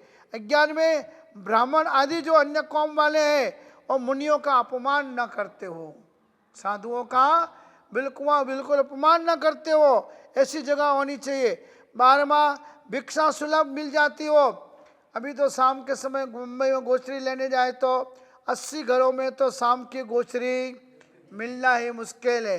ठीक है, जो साधु जी जान पहचान वाले हैं और उनके भक्त लोग हैं तो शाम की गोचरी मिल जाती है। बाकी तो अभी तो बहुत सारे लोगों के घरों में चौविहार बंद होते जाते हैं, यानी जैनत्व का संस्कार खत्म होते जा रहे हैं। तो इस तरह जहाँ पर श्रद्धा शुद्ध होता हो, इन 13 गुणों से युक्त स्थान हो, उत्कृष्ट ऐसा क्षेत्र हो, उसको उत्कृष्ट क्षेत्र जानना चाहिए। पहले कथन किए गए 4 गुणों से अधिक और 5 गुणों से लेकर 12वें गुण के पर्यंत तक मध्यम क्षेत्र भी मिले तो अभी अच्छा है, ऐसा समझना चाहिए। प्रथम उत्कृष्ट क्षेत्र की गवेषणा करना, वैसा न मिलने पर मध्यम क्षेत्र खोजना, यदि वह भी न मिले तो जघन्य क्षेत्र में चातुर्मास करना चाहिए।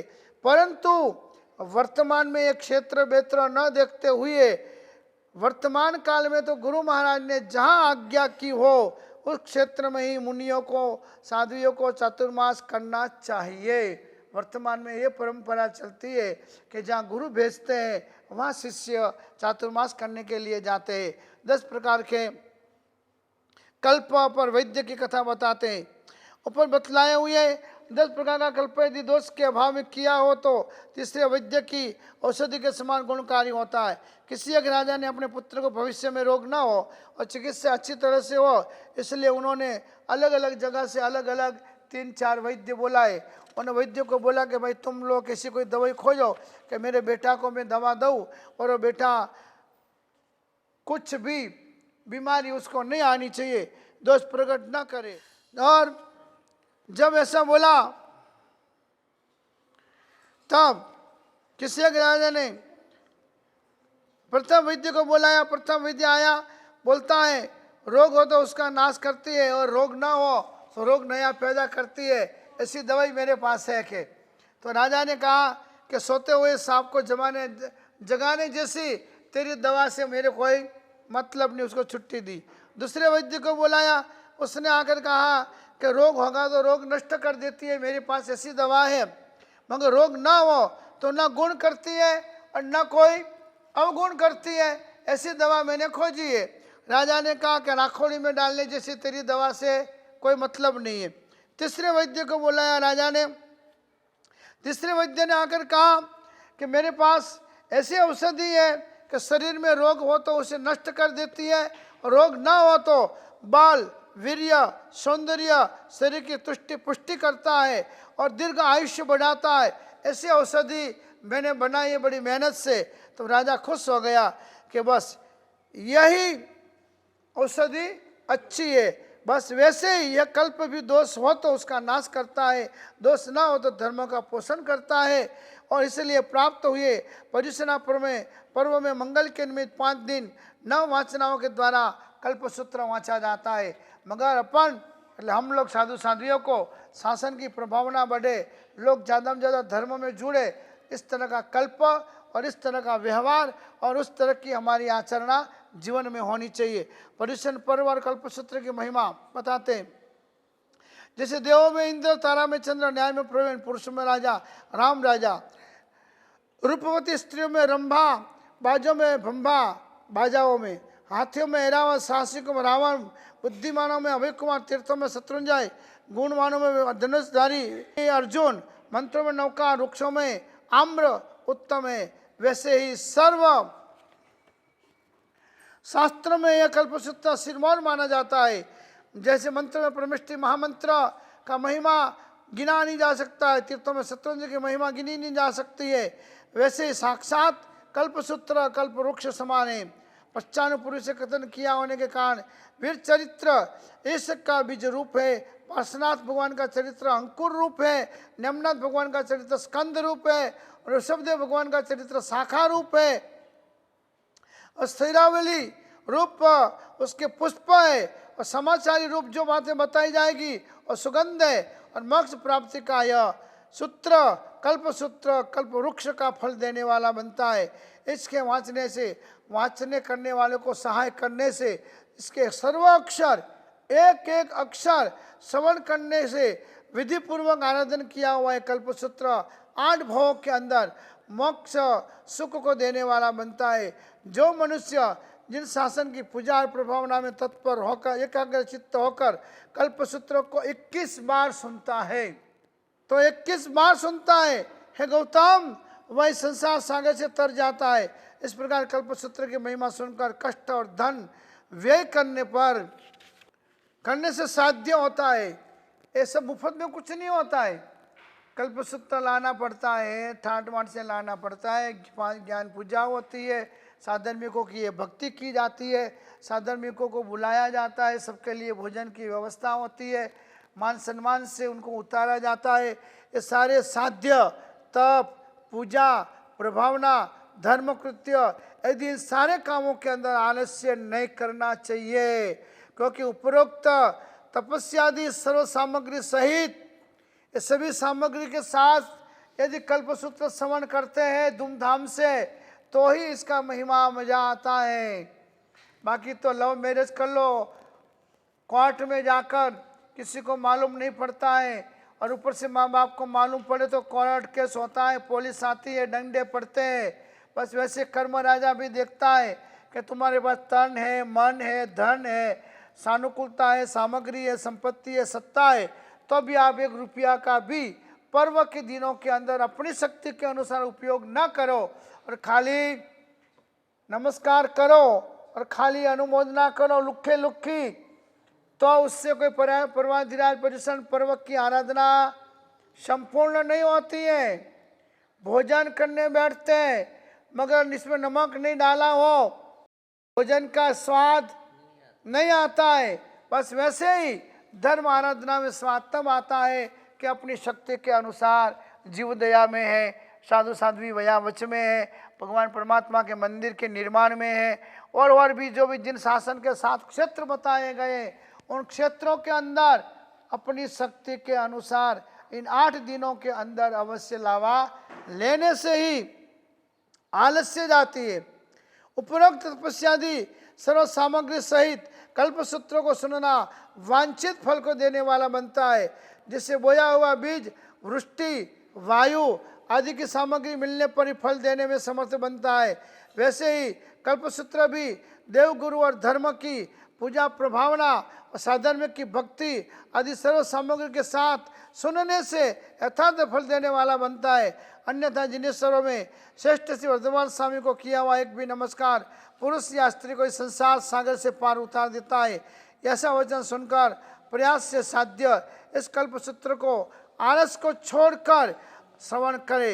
एक नियम है कि पुरुष के विश्वास से उसके वचन पर विश्वास आता है, इसलिए यहाँ पर कल्पसूत्र के कर्ता कौन है, तो कि इसकी रचना भगवान महावीर स्वामी के मुख में से जब सूत्र निकले हैं तब वो आगम ग्रंथों को पूर्व ऋषि मुनियों ने पूर्वधरों ने कंठस्थ याद रखे थे। उसमें से ही 14 पूर्वधारी युग प्रधान भद्रबाहु स्वामी हुए हैं। उन्होंने ये प्रत्याख्यान प्रवाद नाम के 9वें पूर्व में से दशाश्वत स्कंद शास्त्र बनाया और इसका 8वां ये अध्ययन यानी ये कल्पसूत्र है। दशाश्वत स्कंद का 8वां अध्ययन यानी यह कल्पसूत्र है। ऐसा ये कल्पसूत्र अपने सभी के लिए पर्युषण के 8 दिन पूरे हिंदुस्तान के अंदर छोटे मोटे गांवों के अंदर, भले अभी लॉकडाउन चल रहा है, सरकारी निमंत्रण लगे हुए है, इसलिए अपन इकट्ठे होकर नहीं सुन पा रहे, इसकी मजा धमाका के बंद पर नहीं ले रहे, मगर अपने दिल के अंदर जो भाव है, जो भक्ति है, जो इस कल्पसूत्र के प्रति भगवान महावीर के वाणी के प्रति आस्था है, उसको अपन घर बैठकर अपनी अपनी जगह पर बैठकर मन में संकल्प लेते जाए। बाजू में कागज रखे कि मुझे 7 क्षेत्र में ये करना वो करना है, तो एक कल्पसूत्र घर बैठे बैठे भी आपको महान लाभ देने वाला बनेगा। बाकी अभी तो आधुनिक लोगों ने जिन वाणी या गुरु की वाणी पसंद नहीं है, ऐसे अति सुधरे हुए लोगों ने सेंट्रल एसी हॉल रखे हैं बम्बई में, जहाँ पर एक मुसलमान एक बार जैन धर्म के विरुद्ध बोलने वाली औरत, ऐसे 8 जनों का 8 दिन प्रवचन रखा है।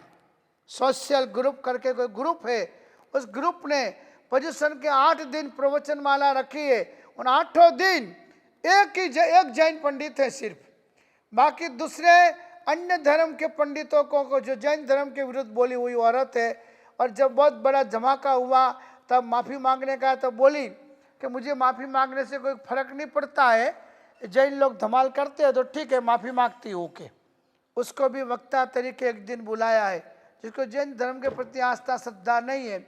ऐसे ऐसे कितने ही एक मुसलमान को प्रवचन देने बुलाया है, मगर एक भोली प्रजा, ये अज्ञान जैन प्रजा एसियों में जाकर के उनको कष्ट सहन नहीं है। नहीं, अपने धर्मशालाओं में तो ऐसी है नहीं। और आज नए सुधारक नए धर्म निकले हुए लोगों में देखो भीड़ लगी हुई। राकेश जी का प्रवचन होता है धर्मपुर के अंदर, हर शनिवार रविवार को 5000 युवान जाते, क्योंकि एसी में बैठने का, एसी में खाने का, टीवी देखने का, और सारी छूट छाट, कोई जात के बंधन नहीं, कुछ भी खा सको पी सको, क्रिकेट खेल सको। वहाँ पर फिर 7 जात के क्रिकेट ग्राउंड बनाए हैं, मैं देखने गया था स्पेशल भी।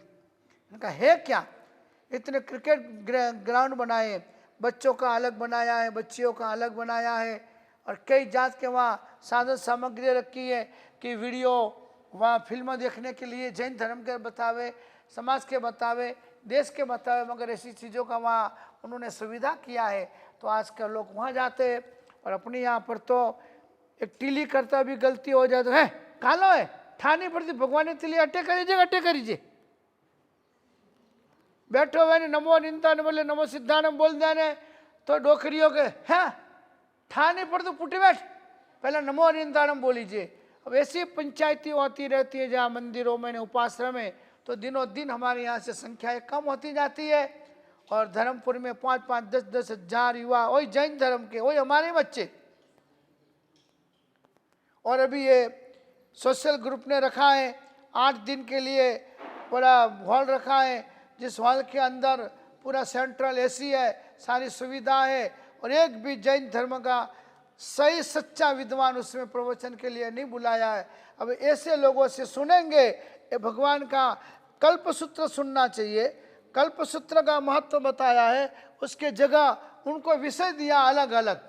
अब वो अलग अलग विषय पर उनको जैसा आएगा वैसा बाफेंगे, सब सुनेंगे, सुनने वाले वही मान्यता में आ जाएंगे। इसलिए जैन धर्म की आस्था श्रद्धा लोगों में कम होती जा रही है। इसलिए अपन को मजबूत बनकर एक नियम के अनुसार ही अब आगे बढ़ते रहना है। और उन लोगों को सुने वह सुने, उससे तो अच्छा है ऑनलाइन एक कल्पसूत्र तो सुने, जो मूलवाणी तो भगवान की कान तक पहुँचेगी। साध्य से सर्व सामग्री के युक्त से होकर सर्व जिनेश्वरों में श्रेष्ठ भगवान वर्धमान स्वामी जी को किया हुआ एक भी नमस्कार पुरुष या स्त्री को इस संसार सागर से पार उतार देता है। ऐसा वचन सुनकर प्रयास से साध्य कल्पसूत्र को सुनने में आलस्य बिल्कुल न करे। और 14 पूर्वधारी भद्रबाहु स्वामी जी ने एक दशाश्व स्कंद शास्त्र बनाया, उसका यह 8वां अध्याय, इसका नाम ये कल्पसूत्र है।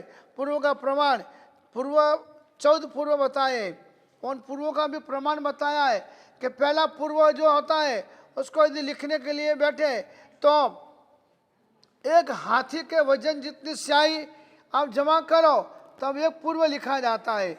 और दूसरा पूर्व लिखने के लिए आप जब बैठो, दूसरा 2 हाथी का वजन जितनी स्याही लो तब दूसरा पूर्व लिखा जाता है।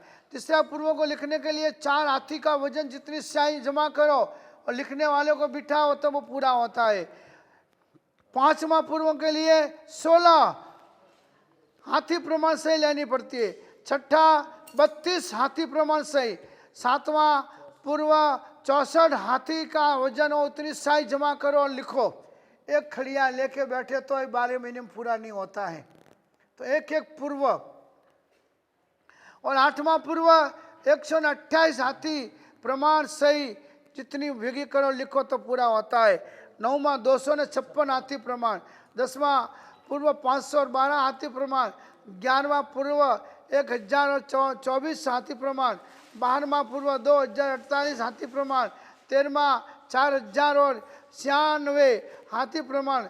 14वां पूर्व 8192 हाथी प्रमाण शाही जमा करो, उससे शास्त्र लिखे जाए तब सब मिलकर 14 पूर्व 16,383 हाथी प्रमाण शाही का ढेर जमा करो तब लिखे जाते हैं। इतने अर्थ गंभीर ये 14 पूर्व होते हैं। कहाँ है कि यदि सर्व नदियों की रेती एकत्रित कर लो, सब समुद्रों का पानी एकत्रित कर लो, और अनंत गुणों का एक सूत्र का अर्थ होता है, मुख में 1000 जीव हो जाए, हृदय में केवल ज्ञान हो जाए, तो अभी एक कल्प सूत्र का भी वर्णन करना अपनी खुद की हाथ की बात नहीं है। ऐसे इसमें भाव, ऐसे इसके अर्थ है। इस कल्प सूत्र को पढ़ने सुनने में मुख्य ध्यास तो साधु ही अधिकारी थे है। उसमें भी काल से रात्रि के समय कारक ग्रहणादि विधि को करने वाले साधु ही वाँच सकते हैं। और साधुओं को निश्चित चूर्णी के कथन में की गई विधि के अनुसार साधुओं के उपासना में दिन में आकर सुनने का अधिकार है। श्री वीर प्रभु के निर्वाण के बाद 980 वर्ष बीतने पर, मतांतर से 993 वर्ष बीत जाने पर आनंदपुर नगर में पुत्र के मृत्यु से वियोग के अंदर दुखी हुआ राजा, जो अपना एक का एक पुत्र मृत्यु पा गया था ध्रुवसेन राजा का, तो वो शोक में थे। तो चतुर्वेद संघ ने मिलकर सोचा, संघ हमेशा पूरे देश का सोचता है, खाली अपना ही नहीं सोचता है। अमुक लोग तो खुद का ही सोचते, दूसरों का सोचते ही नहीं। चतुर्वेद संघ ने ये सुना और एकत्रित हुआ और उन्होंने गुरुदेवों को विनंती की और गुरुदेवों ने इस वर्ष पर्व में कल्पसूत्र सुनने के समान ही 5 पकाने की अवश्य करने योग्य होते हैं। चैत्य परिपाटी, जैन मंदिर दर्शन करने जाना, समस्त साधुओं को वंदना करना, सामासिक प्रतिक्रमण करना, परस्पर कामना करना, अठम का तप करना, ये 5 कर्तव्य कल्पसूत्र के श्रवण के समान इच्छित पदार्थों को देने वाले होते हैं। भगवान ने उक्त विद्याओं की आज्ञा दी हुई है। उसमें जो अठम तप है वो 3 उपवास करने से होता है। यह तप महाफल का कारण बन जाता है। ज्ञान दर्शन चारित्र रूप 3 रत्नों को देने वाला बन जाता है। 3 जन्मों का पवित्र बनाने वाला, मन वचन और काया को शुद्ध शोषण करने वाला है तब बताया गया है। इसलिए मोक्ष अभिलाषी जीवों अठम की आराधना करनी चाहिए। यहाँ पर जब और दुखित हुआ राजा तो उस राजा को दुख से मुक्त बनाने के लिए आचार्य भगवंतों ने मिलकर सभा समक्ष उस राजा की सभा के अंदर सर्वप्रथम बार कल्पसूत्र योगद्वहन किए हुए मुनियों के मुख से श्रवण करवाया और मुनियों ने ये बताया कि भाई अठम करना चाहिए। अठम करने से रोग शोक दुख दर्द वगैरह दूर होते हैं। अठम का प्रभाव बहुत है। जब भी आदिवादी उपाधि ज़्यादा घर में आती हो तो अमुक अठम तपस्याएं, अठम की तपस्या में 1.25 लाख का जाप करना तो उससे सारे विघ्न दूर हो जाते हैं। तो यहाँ नागकेतु की बात बताते हैं। चंद्रकांता नगरी विजयसेन नाम का राजा था। श्रीकांत नामक व्यापारी था। उसको एक ही पुत्र था। उसकी पत्नी का नाम श्री सखी था। बहुत मनोतीय बनने के बाद उसको एक पुत्र पैदा हुआ। पुत्र अभी बालक ही था, कितने में परिश्रम पर्व आ गया। उसके पूरे कुटुंब में अठम तप की चर्चा चल रही थी और उस घोड़िए में सोया हुआ और बच्चा सबके कान से अठम अठम अठम की बात सुनता है और अठम अठम की चर्चा सुनते उससे जातिस्मरण ज्ञान हो जाता है। जातिस्मरण ज्ञान होते उसने मम्मी का स्तनपान दूध पीना बंद कर दिया और उसने घोड़िए में पोड़े पोड़े अठम तप मन में धार लिया। और दूध नहीं पीने से अठम तप के कारण अठम तप करने से फूल की माला की तरह जन्मा हुआ बच्चा एकदम कमला गया, कुंभल लाया। देख के माता पिता ने अनेक उपचार किए सचेतन करने के लिए। उसे कई पानी गंगा जल वगैरह छाटे मगर वो मूर्छित हो गया। मूर्छित हुआ तो लोग समझने लग गए कि तो मृत्यु पाम गया है, मर गया है, ऐसा समझ लिया घर वालों ने। उस समय विजयसेन नाम का राजा था और उस राज्य में ऐसा नियम था कि जिसका पुत्र ना हो उसके बाप को मरा जानकर उसका धन ग्रहण करने में लिए सुबटों को भेजा। उस समय जब बच्चा मर गया है ऐसा सुना, ये सुनकर उनके जो पिताजी थे वो एकदम मूर्छित हो गए। मूर्छित हो गए या तब उनको अटैक आ गया और पिताजी भी मृत्यु को प्राप्त हो गए। तो विजयसेन राजा ने सोचा जिसको बेटा भी ना हो और बाप भी ना हो, उसका जो धन होता है और सारा धन का मालिक कौन? राज होता है। तो उसका ये उसको बहुत बड़ा करोड़पति आदमी है, सारा धन अपन ले लो। उन्होंने धन गहन करने के लिए सुबटों को भेजा। इधर बालक के अठम तप के प्रभाव से धनेन्द्र पद्मावती का आसन कंपित हुआ और अवधि ज्ञान से उपयोग रखा। तत्काल वो भूमि पर आए, बालक को अमृत सिंचन किया, सावधान कर ब्राह्मण का रूप धारण किया और उसका धन ग्रहण करने हुए आए राजा और सुबटों को उन्होंने रोका। यह सुनकर राजा भी तत्काल वहाँ आता है। अरे क्यों रोकते हो? ये ब्राह्मण जिसका वारसदार ना हो उस घर का धन का मालिक हम बनते हैं, यह हमारी परंपरा है, तो तुम क्यों रोकते हो? ऐसा वो राजा खुद आकर बोलता है। धनेन्द्र बोलते हैं राजन इस धन का वारिसदार जिंदा है। यह सुनकर राजा जी कहने लगे कैसे जीवित है? तो बतलाइए। फिर धनेन्द्र के ने भूमि से साक्षात निधि के समान बालक को जीवित दिखलाया। इससे सबके सब आश्चर्य में पड़ गए और पूछने लगे आप कौन है और ये घटना कैसे घटी है? तो धनेन्द्र बोलता है मैं धनेन्द्र नामक नागराज हूँ। इस बालक के अठम तप के प्रभाव से इसकी सहायता करने आया हूँ। लोग बोले स्वामीन, पैदा होते ही इस बालक ने अठम कैसे कर लिया? तब धनेन्द्र बोला कि राजन, पूर्वभाव के अंदर ये बालक एक जैन कुल में जन्मा था।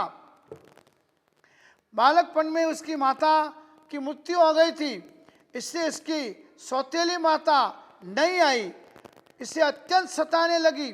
सौतेली माता बहुत दुख देने लगी। इसने दुखित होकर अपनी सौतेली माता का दुख अपने मित्रों को सुनाया। मित्रों को कहा, तब अच्छे मित्र मिले थे। तब मित्रों ने कहा कि भाई, तुमने पूर्व भाव में कोई तपस्या ही नहीं की, तुमने पूर्व भाव में कोई तप नहीं किया कभी, इसी कारण तुम्हारे इस भाव में माता का मृत्यु हुआ और तुमको सौतेली माता मिली, और माँ सौतेली माता भी अच्छी नहीं मिली।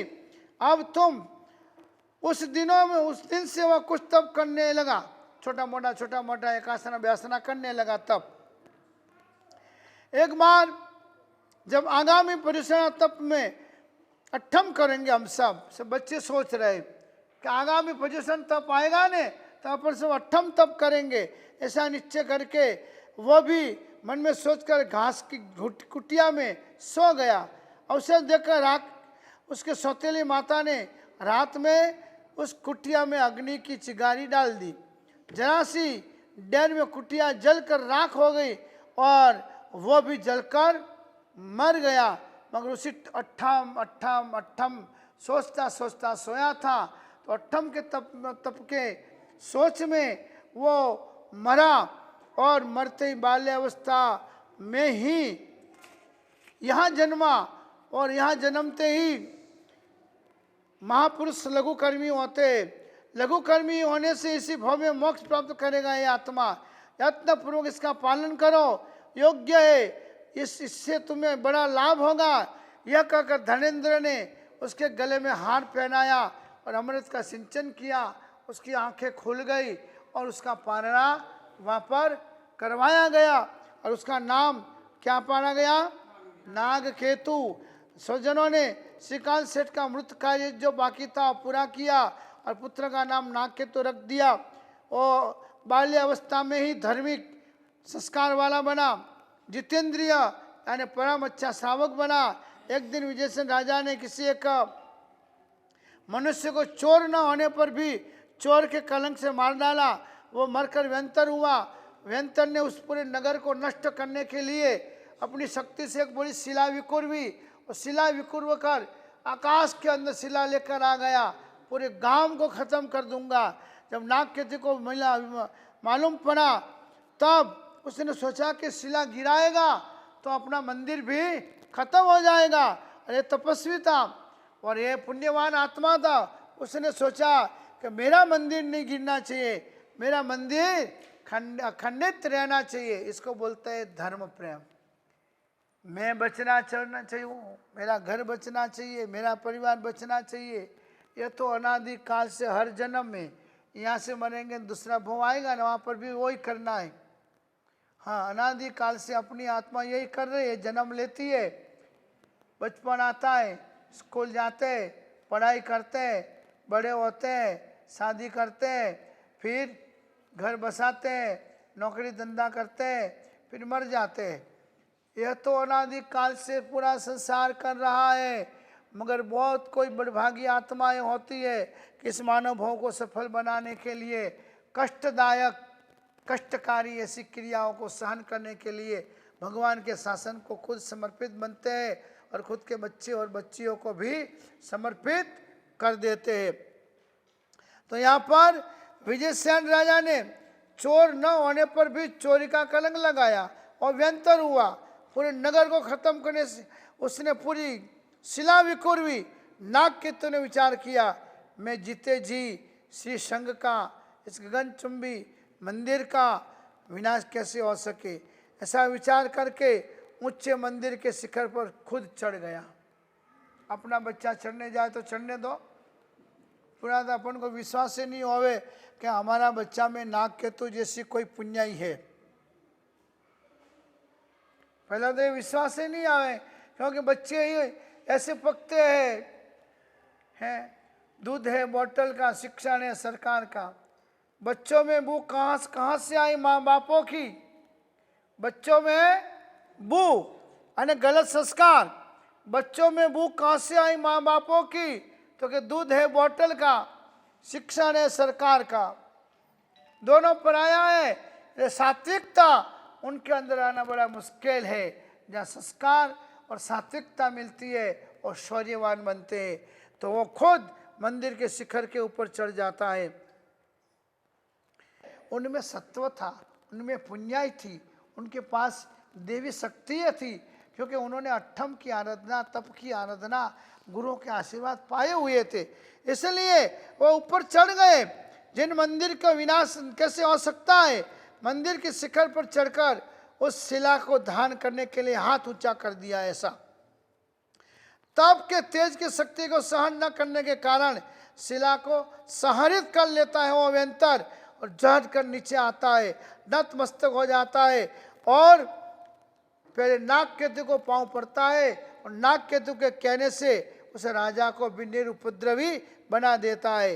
नाग केतु की परे कीजिए कल्प साधना बोलते हैं ना अपन, नाग केतु ने ऐसे काम किए थे, तो नाग केतु का नाम शास्त्र में आया है। अपन भी ऐसे कुछ अच्छे काम किए करेंगे, दीक्षा लेंगे, बड़े आचार्य बनेंगे, धर्म के शासन के प्रभावना के काम करेंगे, तो आने वाले लोग अपना भी इतिहास लिखेंगे। ऐसे थोड़ा लिखा जाता है। जिनेंद्र पूजा कर रहा था, समय एक बार जब नाग केतु पूजा कर रहा था, तो पुष्प पूजा करते करते तंदोलिक नाम का एक छोटा सांप आता है। वो किसी फूल के अंदर छुपा हुआ था, एकदम सूक्ष्म होता है। उसने डंक मार दिया, तथापि वो व्याकुल न हुए और शुभ भावना में तल्लीन बन गए। अपन को तो एक आदेश नहीं मिले तो रोने लग जाए, अपन को बाजू में बैठने को नहीं मिले तो रोने लग जाए। नहीं, गुरु आज्ञा तहत थी, गुरु जो कहे वो कर देने का। उसका नाम है विनय, उसका नाम है विवेक, और शुद्ध भावना भाते भाते उन्हें केवल ज्ञान हो गया, और शासन देवताओं ने मुनि वेश अर्पण कर दिया। नाग केतु की एक कथा को सुनकर अपन लोगों को भी अवश्य क्या करना चाहिए? अट्ठम का तप करना चाहिए। इस तरह से जो भगवान के आज्ञा अनुसार भगवान ने बताए हुए मार्ग के ऊपर चलते हैं, वो अवश्य इस भव के अंदर कैसे भी कितने भी चिकने कर्म क्यों न बांधे हो, उसका कर्मों को तोड़ सकते हैं और उसको यहाँ से भगा सकते हैं, हलुकर्मी बन सकते। उस समय उस काल में भगवान महावीर स्वामी तपस्या करने में तत्पर थे। सूर्य और योनि को छोड़कर शेष 12 अर्थ वाले भग शब्द के निम्नलिखित 14 अर्थ होते। सूर्य ज्ञान, महात्मा, यश, वैराग्य, मुक्ति, रूप, वीर्य, प्रयत्न, अच्छा, इच्छा, लक्ष्मी, धर्म, ऐश्वर्य और योनि। इनमें से प्रथम सूर्य और अंतिम योनि, अंतिम यानी अर्थ छोड़कर बाकी के समस्त अर्थ भगवान शब्द के ग्रहण किए जाते हैं। श्री महावीर में 12 गुण विद्यमान थे, इसलिए उन्हें भगवान कहा गया है। महावीर कर्म रूपी वैरी को पराजित करने में समर्थ है। महावीर प्रभु के 5 स्थानों में हस्तता नक्षत्र में, उत्तरा फाल्गुनी नक्षत्र में, और इस प्रकार मध्यम दर्शाते हैं कि उत्तरा फाल्गुनी नक्षत्र में प्रभु प्राणात नामक 10वें देवलोक से च्यवम कर माता के गर्भ में आए। उत्तरा फाल्गुनी नक्षत्र में देवानंदा के गर्भ में तिसला रानी के गर्भ में आए। उत्तरा फाल्गुनी में ही जन्मे, उत्तरा फाल्गुनी में दीक्षित हुए, और उत्तरा फाल्गुनी में प्रभु ने अनंत वस्तु विषयक अनुपम केवल ज्ञान प्राप्त किया। स्वाति नक्षत्र में प्रभु निर्वाण को प्राप्त हुए। अब विस्तार से भगवान महावीर का जीवन चरित्र अपन को बताते हैं कि ग्रीष्म ऋतु का चौथा मास 8वां पक्ष, आषाढ़ मास का शुक्ला पक्ष, आषाढ़ मास के शुक्ला छठ के दिन अर्धरात्रि के समय विश्व सागर की लंबी विस्तृति वाले महान विजय वाले पुष्पोत्तर नामक पुंडरिक अर्थात श्वेत कमल के समान श्रेष्ठ महाविमान से देव संबंधी आयु, भव संबंधी आयु, गति नामक कर्म तिथि को पूर्ण करके अंतर रहित चैवकार जम्बूद्वीप में, जिसमें रूप रसगंध समस्त पदार्थों की हानि होती है, ऐसे और सर्पिणी काल के समय में सुषमा नाम के तीन सागरोपम प्रमाण वाला दूसरा तीसरा आना जाने पर, और जब चौथे आर्य के 75 वर्ष और 8.5 महीने शेष रहने पर वीर प्रभु का अवतरण हुआ। 72 वर्ष की वीर प्रभु की आयु, अतः वीर प्रभु के निर्वाण के बाद 3 वर्ष 8.5 महीने व्यतीत होने पर चौथे आर्य की समाप्ति होती है।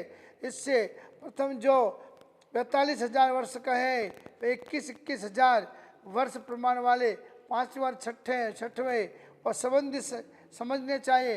प्रभु देवानंदा ब्राह्मण के कुक्षी में आना और 14 सपनों को देखना। काश्यप गोत्रीय 21 तीर्थंकर इक्ष्वाकु कुल में उत्पन्न हुए। गौतम गोत्रीय विश्वेश्वर मुनीश्वर स्वामी 22वें नेमिन आदि 2 तीर्थंकर हरिवंश कुल में उत्पन्न हुए।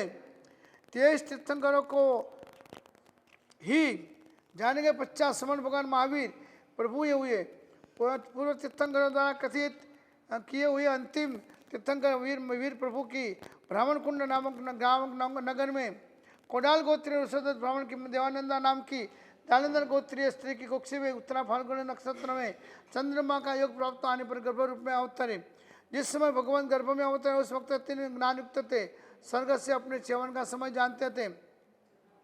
च्यवन अर्थात च्यवन काल को नहीं जानते थे, क्योंकि एक समय मात्र सूक्ष्म काल होता है।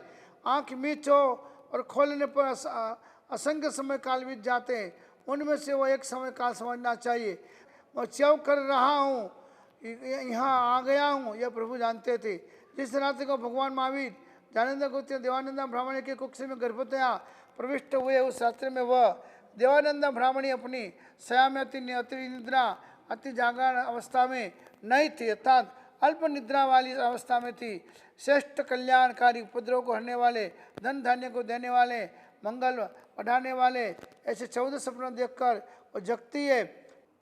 तीर्थंकर का जीव स्वर्ग से आता है तो उसकी माता गर्भ में आने पर विमान देखती है, और जो जीव नरक में से निकलकर तीर्थंकर आता है उसकी माता गर्भ में आने पर भगवान सुंदर मकान देखती है। 14 सपनों देखकर देवानंदा को बड़ा संतोष हुआ। वह चित्त में आनंद को धारण करती हुई हृदय से प्रीति वाली, मन वाली, तुष्ट हृदय वाली, विस्तृत हृदय वाली, मेघ की जलधारों से सिंचित पुष्प कदम वाली, वो अपनी शैया से उठकर मानसिक उत्कंठा सहित, चापल्य सहित गति से, स्खलना बिना की गति से, ओ राजहंसमान गति वाली, और जहाँ ऋषभदत्त ब्राह्मण सो रहा था वहाँ आकर ऋषभदत्त ब्राह्मण को जय विजय कर मिट्टी वाली से जगाती है और स्वयं भद्रासन पर बैठ जाती है। और देवानंदा ब्राह्मणी स्वस्थ होकर मस्तक पर अंजलि जोड़कर अपने पति को हाथ जोड़कर विनय पूर्वक बोलती है, हे देवानुप्रिय देवताओं के प्यारे, आज जब मैं अल्प निद्रा में थी तब गज वृषभ आदि उत्तम 14 सपनों देखकर आज जागी। इन सपनों का मुझे अर्थ विशेष क्या फल मिलेगा? यहाँ पर देवानंदा के मुख से उक्त वचन को सुनकर मन में अवधान करता हुआ ऋषभदत्त ब्राह्मण हर्षित होकर मेघ की जलधारा से संचित हुए कदम पुष्पों के समान विकसित रोमांच युक्त होकर पूर्ण सपनों के अर्थ का विचार करता है। विचार कर अपने भावित मतिज्ञान बुद्धि विज्ञान से अर्थ निश्चित करता है। फिर वह सपनों के अर्थ का निश्चय करके देवानंदा ब्राह्मणी से बोलता है, देवानुप्रिया, तुमने उदार कल्याणकारी धनदायक मंगल रूप स्वभावयुक्त सपन देखे। आरोग्य, दीर्घायुष्य, संतोष, कल्याण, उपद्रव का नाश होना, मनोवांछित फल प्राप्ति होना। देवानुप्रिय, तुम्हें अर्थ का लाभ होगा, भोग का लाभ होगा, पुत्र का लाभ होगा, सुख का लाभ होगा। 9 मास 7.5 दिन बीतने पर तुम्हारी कुक्षी से एक उत्तम प्रकार का पुत्र रत्न जन्म लेगा। वह पुत्र कोमल हाथ पैरों वाला, पंचेंद्रिय परिपूर्ण सुंदर शरीर वाला, व्यंजन लक्षणादि शारीरिक प्रशस्त लक्षणों से युक्त होगा। छत्र चामड़ादि शारीरिक प्रशस्त लक्षण चक्रवर्ती और तीर्थंकरों के 1008 होते हैं। बलदेव और वासुदेव के 108 होते हैं। दूसरे भाग्यवान पूर्ण मनुष्य के 32 लक्षण होते हैं। 32 लक्षण निम्न प्रकार के होते हैं: छत्र, कमल, रथ, वज्र, कछुआ, अंकुश, वापिका, धनुष, स्वस्तिक, बंदर, सरोवर, केसरसी, रुद्र, शंख, चक्र, हस्ती, समुद्र, कलश, महल, मकान, मत्स्य, यव, यज्ञ, स्तंभ, स्तूप, कमंडल, पर्वत, चामर, दर्पण, अभिषेक, उत्तम, माला और मयूर। ये 32 चिन्ह जिस मनुष्य के शरीर में होते हैं वह 32 लक्षण वाला पुरुष कहा जाता है। इन लक्षणों वाले मनुष्य के 7 लक्षण लाल हो तो श्रेष्ठ होते हैं: नाखून, हाथ, पैर, जीभ, होठ, तालुआ और नेत्र के कोने, ये लाल अच्छे होते हैं। कक्षा, हृदय, गर्दन, नासिका, नाखून और मुख उन्नत हो तो अच्छे होते हैं। दांत, चमड़ी, केश, अंगुलियों के पर्व और नाखून, ये 5 सूक्ष्म तथा बारीक होवे तो अच्छे होते हैं। नेत्र, हृदय, नासिका, हनु, टोढ़ी और भुजा ये 5 लंबे श्रेष्ठ बताए गए। ललाट, छाती और मुख ये 3 विशाल होते हैं तो अच्छे बताए गए। गर्दन, जंघा, पुरुष चिन्ह ये 3 लघु अच्छे होते हैं। सत्व, स्वर और नाभि ये 3 गंभीर अच्छे होते हैं। ये 32 लक्षण पुरुषों के लक्षण होते हैं। शरीर का अर्धभाग मुख होता है। शरीर का सर्वस्व मुख गिना जाता है, उसमें भी नासिका श्रेष्ठ है। नासिका से नेत्र श्रेष्ठ है। जैसे नेत्र होते हैं वैसा ही उस मनुष्य का शील होता है। जैसी नासिका होती है वैसे ही उसकी हृदय की सरलता होती है। जैसी रूपाकृति होती है वैसा उसका पास द्रव्य समझना चाहिए। और जैसा शील होता है वैसा उसके गुण जानने चाहिए। जो मनुष्य अति ठिगड़ा होता है, अति लंबा होता है, अति मोटा होता है, अति क्रूस या अति पतला होता है, अति काला होता है और बहुत गोरा होता है, इन 6 प्रकार के मनुष्यों में सत्व होता है। सद्धर्मी, रूपवान, निरोगी, श्रेष्ठ, स्वप्न देखने वाला श्रेष्ठ, नीतिवान और कविता रचने वाला मनुष्य स्वर्ग से आया है और स्वर्ग में ही जाएगा, यह सूचित करता है। दम्भ रहित दयालु, दानी, इंद्रियों को दमन करने वाला, दक्ष और सदैव सरलता से बरतने वाला मनुष्य मानव योनि में से आया है और फिर मानव योनि में जाएगा, यह समझना चाहिए। कपट, लोभ, अति भूख, आलसू, बहुत आहार करने वाला इत्यादि चेष्टा से मनुष्य सूचित करता है कि वह पशु योनि से आया है और पशु योनि में ही जाएगा। जो मनुष्य अति कामी, स्वजनों के प्रति द्वेष करने वाला, सदैव दुर्वचन बोलने वाला, मूर्ख जनों की संगत करने वाला होता है, वह नरक के आगमन को और नरक में ही जाने को सूचित करता है। पुरुषों के शरीर में यदि दक्षिण भाग में आवर्त हो तो वह श्रेष्ठ फलदायक होता है, बाएं हो तो निंदनीय समझना चाहिए। यदि अन्य किसी भाग में हो तो वह मध्यम फल देता है।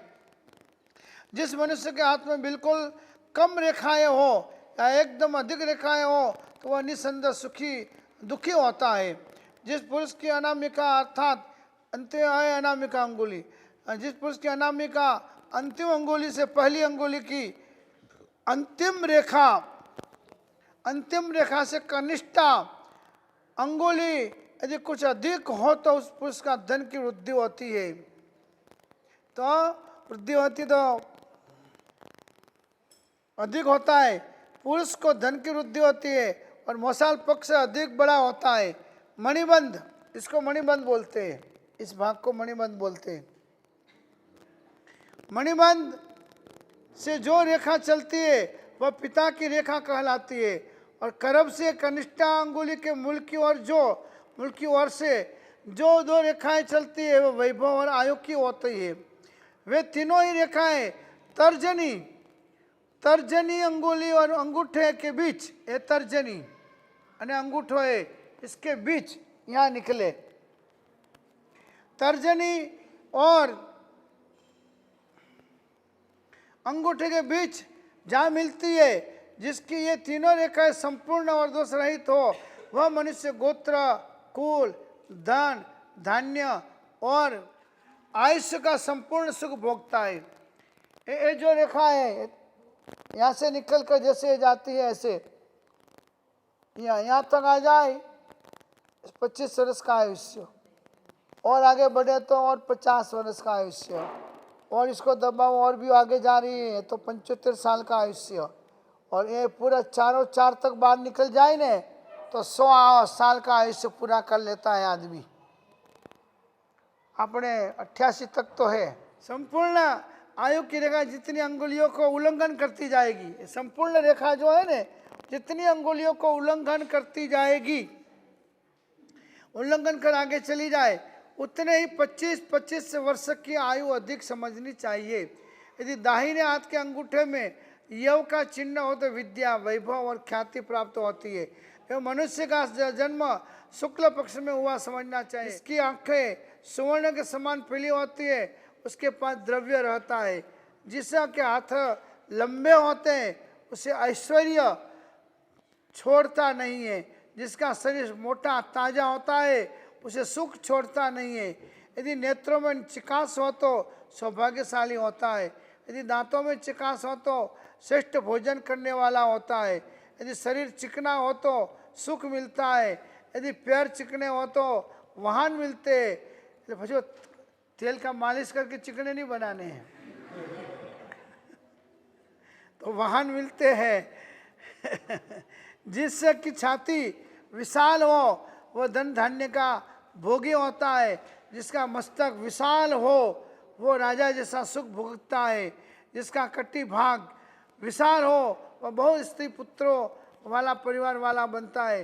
जिसका पैर विशाल हो लंबा हो वह भी सुखी गिना जाता है।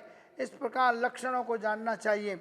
शरीर पर जो बसे तिल आदि होते हैं उन्हें व्यंजन कहते हैं। उपयुक्त लक्षण और व्यंजनों से युक्त वह कुमार होगा तथा वह मान और अनुमान के प्रमाण से युक्त होगा। एक जल से भरे कुंड में पुरुष को प्रवेश कराया जाए, उस समय जो पानी बाहर निकल जाए वह पानी द्रोण प्रमाण हो तब वह पुरुष मान प्राप्त कहा जाता है। यदि तराजू पर अर्ध भार मान वाला हो तो उन्मान कहा जाता है। भार का प्रमाण नीचे की विधि समझना चाहिए। 6 सरसों के दानों का एक जौ, 3 यौ की एक रत्ती और 3 रत्ती का एक बाल, 16 बाल का गद्दाना, 10 गद्दानों का एक पल्ल और 150 गद्दानों का एक मन होता है। 10 मन की एक घटिका होती है, ऐसा विद्वानों का मत है। अपने अंगुल में से 108 अंगुल की ऊंचाई वाला उत्तम पुरुष होता है। मध्यम और जघन्य पुरुष 96 अथवा 84 अंगुल ऊंचा होता है। यहाँ उत्तम पुरुष की अन्य ही समझना, क्योंकि तीर्थंकर भगवंत तो 12 अंगुल की शिखा की ऊंचाई होने से 120 अंगुल ऊंचे होते हैं। पूर्वोक्त प्रकार से उन्मान प्रमाण से परिपूर्ण मस्तकादि सर्वांग सुंदर शरीर वाले चंद्रमा के समान रमणीय मनोहर प्रिय दर्शन इस उपमान से बालक को हे देवानु प्रियतम जन्म देगी।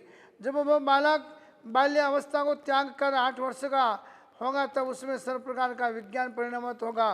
क्रम से जब वह युवावस्था को प्राप्त होगा तब वह ऋग्वेदादि का परिज्ञाता होगा। ऋग्वेद, यजुर्वेद, समवेद, अथर्ववेद, पुराण, निघंटों, वेदों के अंग पांग सहित अनेक ग्रंथों को जानने वाला होगा। उसमें शिक्षा, कल्प, व्याकरण, छंद, ज्योतिष और निरुक्त 6 अंग कहलाते हैं। अंगों के अर्थ को विस्तार से कथन करने वाला वो बनेगा। इस प्रकार उपांग से वेदों को विस्तरण कराने वाले को स्मरण कराने वाला, अशुद्ध पढ़ने वालों को रोकने वाला, स्वयं वेदों को धारण करने वाला वह बालक होगा। हे देवानुप्रिय, ये बालक 6 ही अंगों का विस्तार करने वाला कपिल प्रणीत शास्त्रों को गणित शास्त्र निपुण बनेगा और अन्य सभी शास्त्रों के अंदर हो परम विद्वता की ऊंचाइयों का शिखरों को पार करता हुआ और सिद्ध हेमचंद्र व्याकरण, चांद्र व्याकरण, पाणिनीय व्याकरण, सारस्वत व्याकरण, साकट्य व्याकरण, वामन, विश्रांत, बुद्धिमान, सरस्वती कंठाभरण आदि अनेक 20 व्याकरणों में, छंद शास्त्र में, विनिरुक्त में, ज्योतिष शास्त्र में तथा अन्य भी ब्राह्मणों को हितकारी एवं परिव्राजक तथा सन्यासी संबंधी आचार शास्त्रों में वह बहुत ही निपुण बुद्धिमान बनेगा। तुमने बड़े श्रेष्ठ स्वप्न देखे, यह बोलकर विश्वदत्त ब्राह्मण उन सपनों को बारंबार अनुमोदना करता है। फिर देवानंदा ब्राह्मणी मस्तक पर अंजलि जोड़कर कहते हैं, जय देवानुप्रिय, जैसा आपने कहा है वह बिल्कुल सही है, उसको मैं धारण करती हूँ और वही मैं बारंबार अब स्वीकार करती हूँ। ऐसा कहकर वो अपने जगह पर जाती है।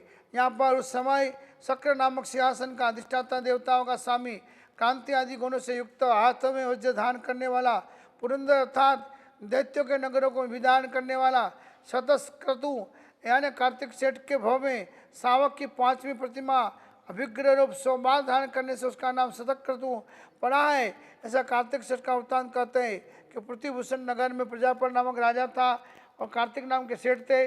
सावक की प्रतिमा 100 प्रतिमा धारण की थी उसने, इससे वह शतक्रतु नाम से विख्यात हुआ था।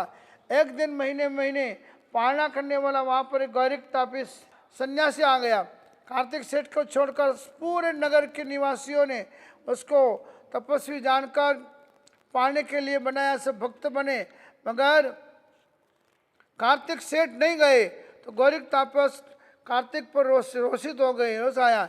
एक दिन गौरिक को राजा ने भोजन के लिए निमंत्रण किया, तब गौरिक बोला यदि कार्तिक सेठ से भोजन परोसे तो मैं आपके वहाँ भोजन करने आऊँगा।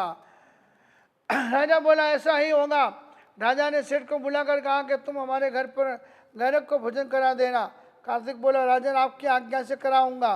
भोजन के समय कार्तिक ने गौरिक तापस को भोजन परोसा। उस समय उसे लज्जित करने के लिए गौरिक ने अपनी नाक के ऊपर अंगुली ऐसे रखकर घिसी। उस समय कार्तिक ने विचारा कि यदि मैंने पहले ही जो दीक्षा ले ली होती तो मेरा ये अपमान कहीं नहीं होता, मुझे ये दुख सहन नहीं करना पड़ता। कार्तिक ने विचारा कि यदि मैंने प्रथम दीक्षा ले ली होती तो मेरा ये अपमान नहीं कैसे होता। इस प्रकार वैराग्य प्राप्त कर कार्तिक सेठ ने 1008 अपने दोस्त मित्रों के साथ, अकेले नहीं, 1008 वणिक पुत्रों के साथ मुनीश्वर स्वामी भगवान के पास दीक्षा ग्रहण की। तदनंतर द्वादशांगी पढ़कर 12 वर्ष तक चारित्र की आराधना कर सुधर्म नाम के इंद्र बन गए। वो इधर गारे नाम का जो तापस था, वो भी धर्म में तत्पर होते हुए मरकर उसी देवलोक में इंद्र का ऐरावण नामक हाथी बना। ऐरावण कार्तिक सेठ को इंद्र के रूप में देखकर भागने लगा। शक्रेंद्र उसे पकड़कर उसके मस्तक पर बैठ गया। ऐरावण ने इंद्र को डराने के लिए 2 रूप धारण किए। इंद्र ने भी 2 रूप धारण किए, फिर उसने 4 किए, इन्होंने 4 किए, इसने 5 किए तो इन्होंने 5 किए। फिर इंद्र ने अवधि ज्ञान से उसका स्वरूप विचार किया, तब तिरस्कार किया, वह अपने स्वाभाविक रूप में आ गया। इस प्रकार कार्तिक सेठ की कथा इंद्र द्वारा किया हुआ शक्रस्ता सहस्त्राक्ष इंद्र की जो 500 देव है मंत्री है, और उनके नेत्र इंद्र का कार्य करने के कारण वे नेत्र भी इंद्र के ही गिने जाते हैं, इसलिए उसको सहस्त्राक्षी कहा जाता है। तो यहाँ पर इसी कारण से इंद्र को 1000 आँख वाला कहा जाता है। महामेघों को वश में रखने वाला, पाक शासन पाक नामक दैत्य को शिक्षा देने वाला, दक्षिणा लोकपति मेरु से दक्षिण की ओर लोकवर्ष का अधिपति, ऐरावण वाहन वाला, 32 लाख विमानों का स्वामी, रज रहित और सस्ता से आकाश के समान निर्मल वस्त्रों को धारण करने वाला, माला और मुकुट आदि आभूषणधारी, गालों पर सुवर्ण के मनोहर झुमके लटकते हुए, कुंडलों से शोभायमान, चामर आदि चिन्हों से विराजित, पैरों तक लटकती हुई पंचवर्णीय पुष्पमाला से विभूषित सौ धर्मेंद्र नामक सिंहासन पर बैठकर 32 लाख विमानों और 84,000 सामानिक देव, जिनकी रुद्धि इंद्र के समान है, अधिपति, कर्म पालक करने वाले जो पूज्य ऐसे, जिनका प्रत्येक का 16,000 परिवार, उन सब के अधिपति पन को स्वीकार करता हुआ, बाह्य, मध्यम और अभ्यंतर परिषद के अधिपत्य, सात सैन्य का अधिपत्य, चारों दिशाओं में 84,000 आत्मा रक्षित देवों के आधिपत्य कर्मों को करता हुआ, अनेक प्रकार के दिव्य नाटकों को देखता हुआ इंद्र अपनी सभा में विराजमान था। उस समय अपने विशाल अवधि ज्ञान से संपूर्ण जम्बूद्वीप को देख रहा था। भगवान महावीर को गर्भ में अवतरण देख इंद्र को अत्यंत हर्ष हुआ। अति हर्ष के आस में मेघ धरा रहित विकसित कदम पुष्पों के समान रोम राजी वाला ऐसा वो इंद्र महाराजा अपने सिंहासन के ऊपर से उठता है। चरण पादुका छोड़कर प्रभु के सन्मुख उस दिशा तरफ 7-8 कदम चलकर उत्तरासन लगाकर हाथ जोड़कर बाएं घुटनों को ऊपर रखकर दाहिने को पृथ्वी पर टेक कर 3 बार मस्तक नीचे झुकाकर अंजलि जोड़कर नमोत्थो नमरिहंतानम भगवंतानम आयग्रानम तीर्थरानम स्वयं समुद्धानम पुरुषोत्तमानम पुरुषस्यानम पुरुषवर पुंडरियानम पुरुषरगंधत्यनम, इस तरह से और परमात्मा की स्तुति करने लग गए। कौन? इंद्र महाराजा। स्तुति करते करते वो भगवान को बोल रहे हैं कि प्रभु आप कैसे हो, सर्व पुरुष में उत्तमता धारण करने वाले हो, कर्म रूपी शत्रुओं को नष्ट करने में सी समान हो, पुरुषों को में पुंडरिक समान, पुंडरिक कमल के समान हो प्रधान। ऐसे कमल किचड़ में उत्पन्न होता है, जल में बढ़ता है और किचड़ एवं जल को छोड़कर ऊपर आ जाता है, वैसे भगवान कर्म रूपी किचड़ से पैदा होते हैं, भोग रूप जल से बढ़ते हैं और कर्म एवं भोग का त्याग कर पृथक रहते हैं। पुरुषों में गंधस्थी के समान, जिसे गंधस्थी को सुगंध से अन्य हाथी भाग जाते हैं, वैसे ही जहाँ भगवान विचरते वहाँ पर दुर्भिक्षादि आदि भाग जाते हैं। भव्य प्राणियों के समूह में चौथे सतीसवें से युक्त होने का नाम उत्तम, लोक के नाथ हो। मनुष्य को मनुष्य से भय या इसलोक संबंधी भय है, मनुष्य को देवादि का भय सो परलोक भय है, धनादि के हर लेने का भय सो आदान भय है। किसी निमित्त के बिना जो बाह्य भय है वो अकस्मात भय है, आजीविका भय, मरण भय, अपयश भय। प्रभु उक्त 7 प्रकार के भयों से एकदम मुक्त हैं, उन्हें किसी प्रकार का भय नहीं है। नेत्रों के समान सुत ज्ञान के देने वाले, सम्यक दर्शनादि मोक्ष मार्ग के देने वाले, जैसे कि बहुत से मनुष्य कहीं मुसाफरी में जा रहे थे, मार्ग में चोरों ने उनका धन लुटकर आंखों पर पट्टी मारकर उन्हें उल्टे मार्ग में चढ़ा दिया। इतने में ही किसी बलवान हितकारी मनुष्य ने वहाँ आकर चोरों से उनका धन वापिस दिलाकर और आंखों से पट्टी खोलकर उन्हें रास्ता दिखा दिया। वैसे ही प्रभु महावीर भी काम क्रोधादि रूप चोरों से और धर्म रूपी धन लूटे जाते हुए मिथ्यात्व की पट्टी से आच्छादित विवेक रूप नेत्रों वाले मनुष्य को सूत्र ज्ञान धर्म धन दे मुक्ति मार्ग पर लगाकर उपकारी होते हैं। संसार में भयभीत मनुष्य को शरण देने वाले, मृत्यु का अभाव रूप जीवन देने वाले कुशल सारथी समान, और वैसे प्रभु भी उन मार्ग में गए हुए मनुष्य को धर्म मार्ग में लाकर स्थिर कर देते हैं। उनका काम ही यही है, तिन्नानम तारियानम, मैं खुद तरूँ और तरा और दूसरे को भी तारूँ। मैं एक समय राजगुरु नगरी में पधारे थे और भगवान की देशना सुनकर सैनिक राजा, ब्रह्मा, धारिणी, रानी वगैरह सभी पूरा सैनिक राजा का दरबार आया हुआ था। उसमें उनका पुत्र छोटा सा बच्चा मेघ कुमार भी प्रतिबोध भगवान की वाणी प्राप्त सुनने के लिए आया। भगवान की वाणी सुनकर मेघ कुमार प्रतिबोध को प्राप्त हुआ। उसने बड़ी कठिनाई से माता पिता की आज्ञा प्राप्त कर अपनी पत्नियों को त्याग कर दीक्षा ग्रहण की। दीक्षा देने के लिए प्रभु ने उसे स्थविर मुनियों को सौंपा।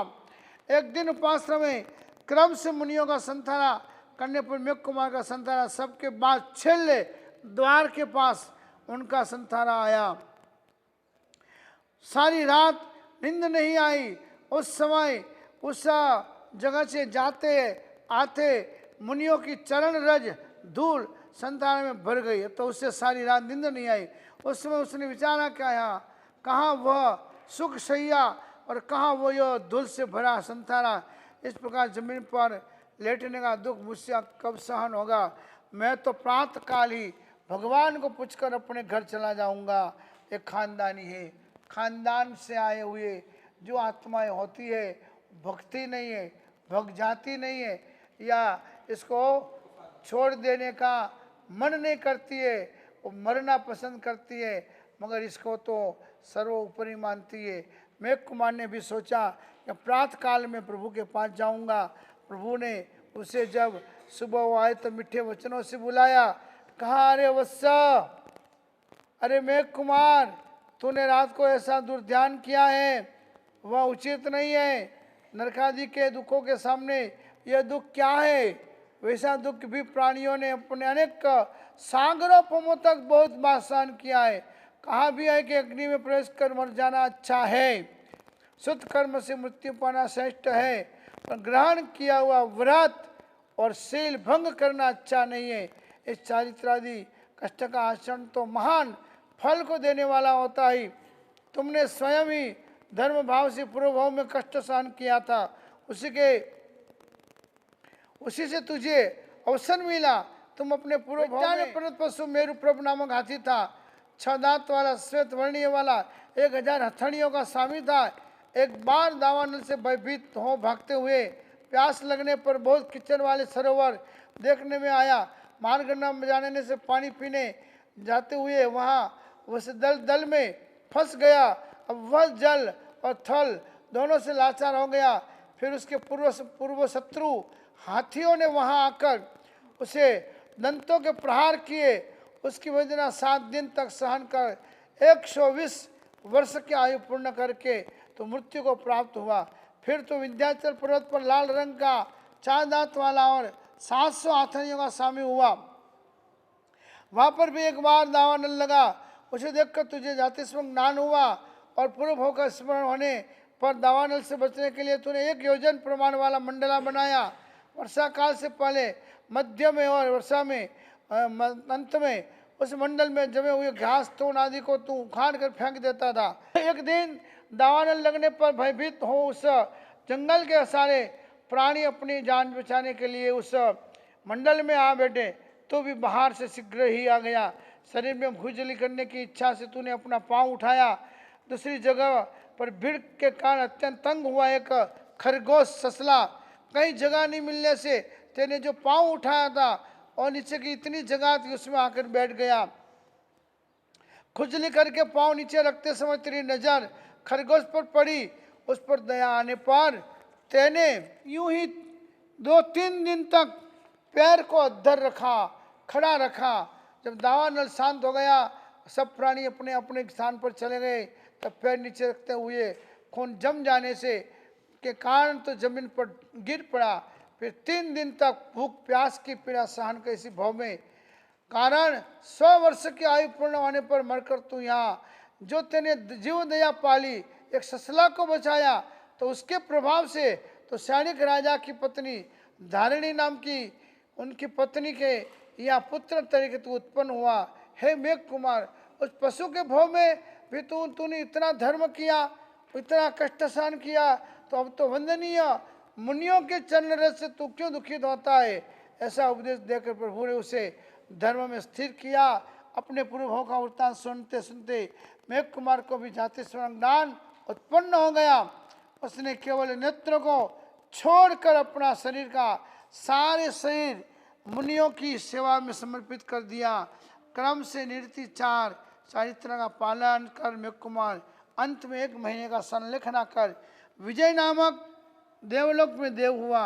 वहाँ से महाविदेव में क्षेत्र में जन्म लेकर वहाँ से वह मोक्ष पद को प्राप्त करेंगे। ये आज का पहला प्रवचन पूरा हुआ। आज भाग्यशालियों खूब खूब आशीर्वाद है। कल सभी गुरु भक्तों ने बड़ी ही उदारता से नाकोड़ा भैरव दर्शन धाम के देवद्रव्य की वृद्धि होवे और परमात्मा का मंदिर शीघ्रात शीघ्र पूरा होवे। इतने चढ़ावे में नहीं होने वाला है, मगर घी दीपक जब जलता हो तो अंदर तेल पूरा जाता है तो उसकी ज्योत जलती रहती है। उस तरह से कल बहुत सारे भाग्यशालियों ने 14 सपना फटाफट नखरे में ले लिए और माता जी के महालक्ष्मी जी का चढ़ावा भी बड़ी उदारता से उन परिवारों ने बोले हैं। उनको खूब खूब आशीर्वाद है। जब गुरु महाराज के द्वारा या नाकोड़ा धाम ट्रस्ट के द्वारा कोई ग्रुप धर्म की शासन की प्रभावना के लिए बनाया जाता है तो उस ग्रुप के अंदर रहना चाहिए। शक्ति है, भक्ति है, अनुकूलता है तो चढ़ावा बोलना है, नहीं है तो चढ़ावा बोलना कोई फर्जियात नहीं होता है। मगर निकल जाना वो एक इंसल्ट है, वो एक आसातना है। इसलिए आगे से सभी भक्त लोग ध्यान रखें। आप नहीं बोलोगे तो चलेगा, क्योंकि यहाँ तो हजारों को लाखों को प्यार है, थोड़े को व्याम है। जहाँ गुरु दर्शन की मेहर है वहाँ लीला लहर है। तो जिन्हें लीला लहर चाहिए गुरु की, वो गुरु के ग्रुप में से निकलने नहीं चाहिए। आप निकल जाते हो तो 5 पैसा हमारे दिल में से आपके लिए जगह कम हो जाती है कि हमने इसको अच्छा समझकर डाला और इससे वो निकल गया, मतलब अच्छा नहीं है। इसलिए भक्तों को खास सोचना है कि यहाँ से हमारे द्वारा बनाए जा रहे किसी भी ग्रुप में ना निकले। इच्छा हो, अनुकूलता हो, भक्ति हो, सानुकूलता हो तो जो भी कार्यक्रम हो उसमें लाभ लेवे, सम्मिलित हुए। नहीं तो कुछ नहीं, देखकर बोलने वाले, लावा लेने वाले, उनकी तो अनुमोदना करने का लावा मत चुकना। यह खास आप लोगों को सूचना है, यही आप सभी को प्रेरणा है।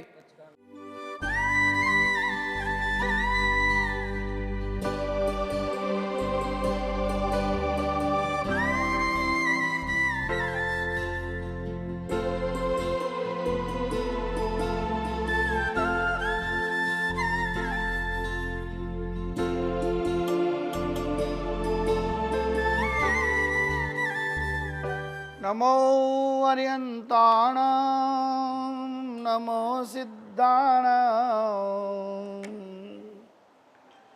नमो आयर्याणां नमो वज्रायाणां नमो लोये सर्वसाहूणां ऐसो पंच नमोकारो सर्वपावपणासनो